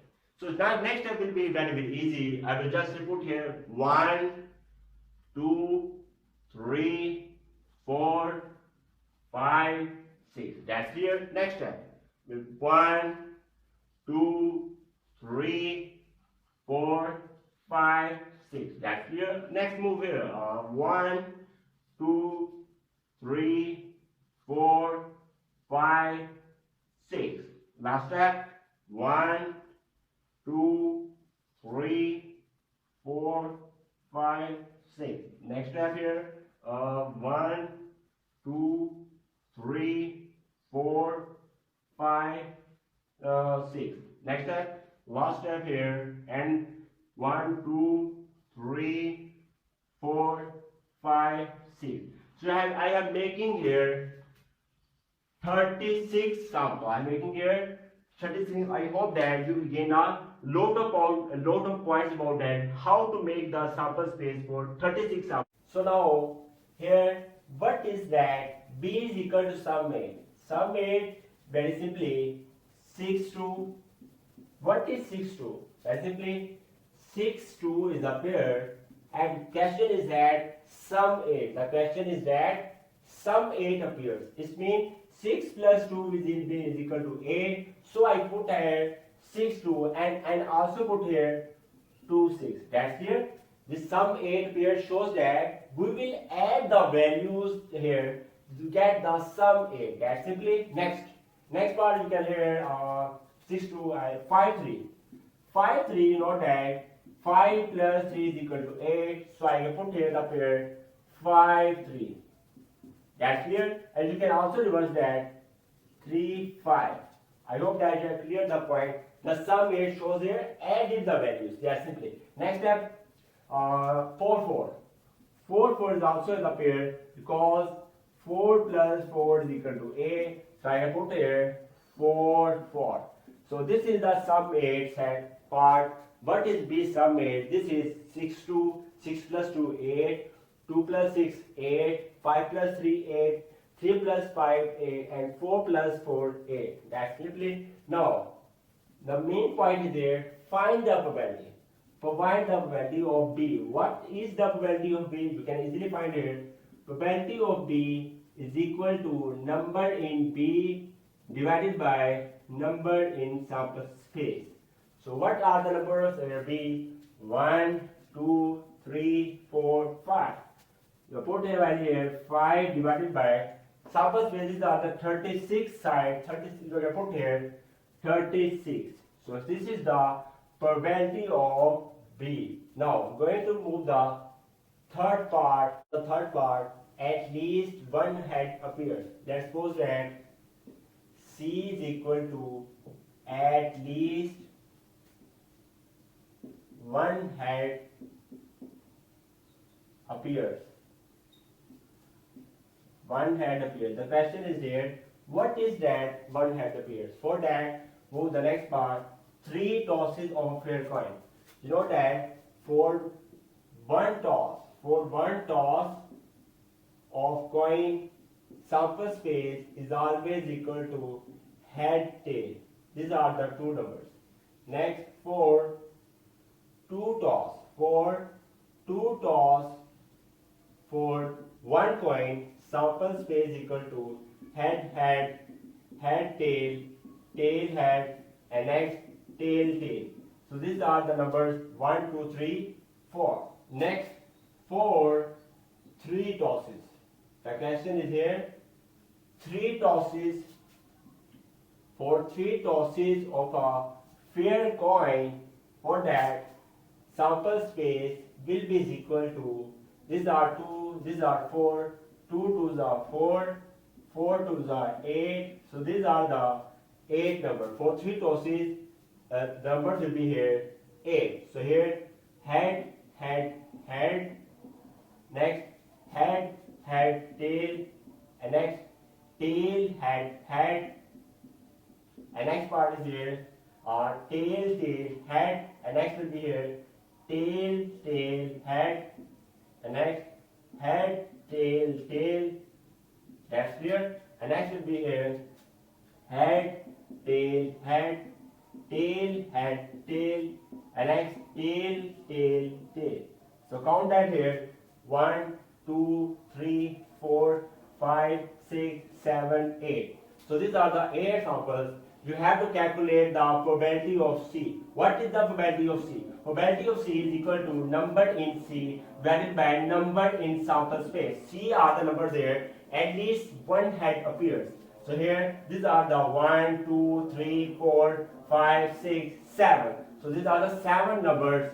So put here 7 divided by whole numbers are 8. So here the probability. Thanks for watching this video. Also share this lecture with your classmates and friends so that they also have a benefit of it. And don't forget to like and subscribe this video. Goodbye.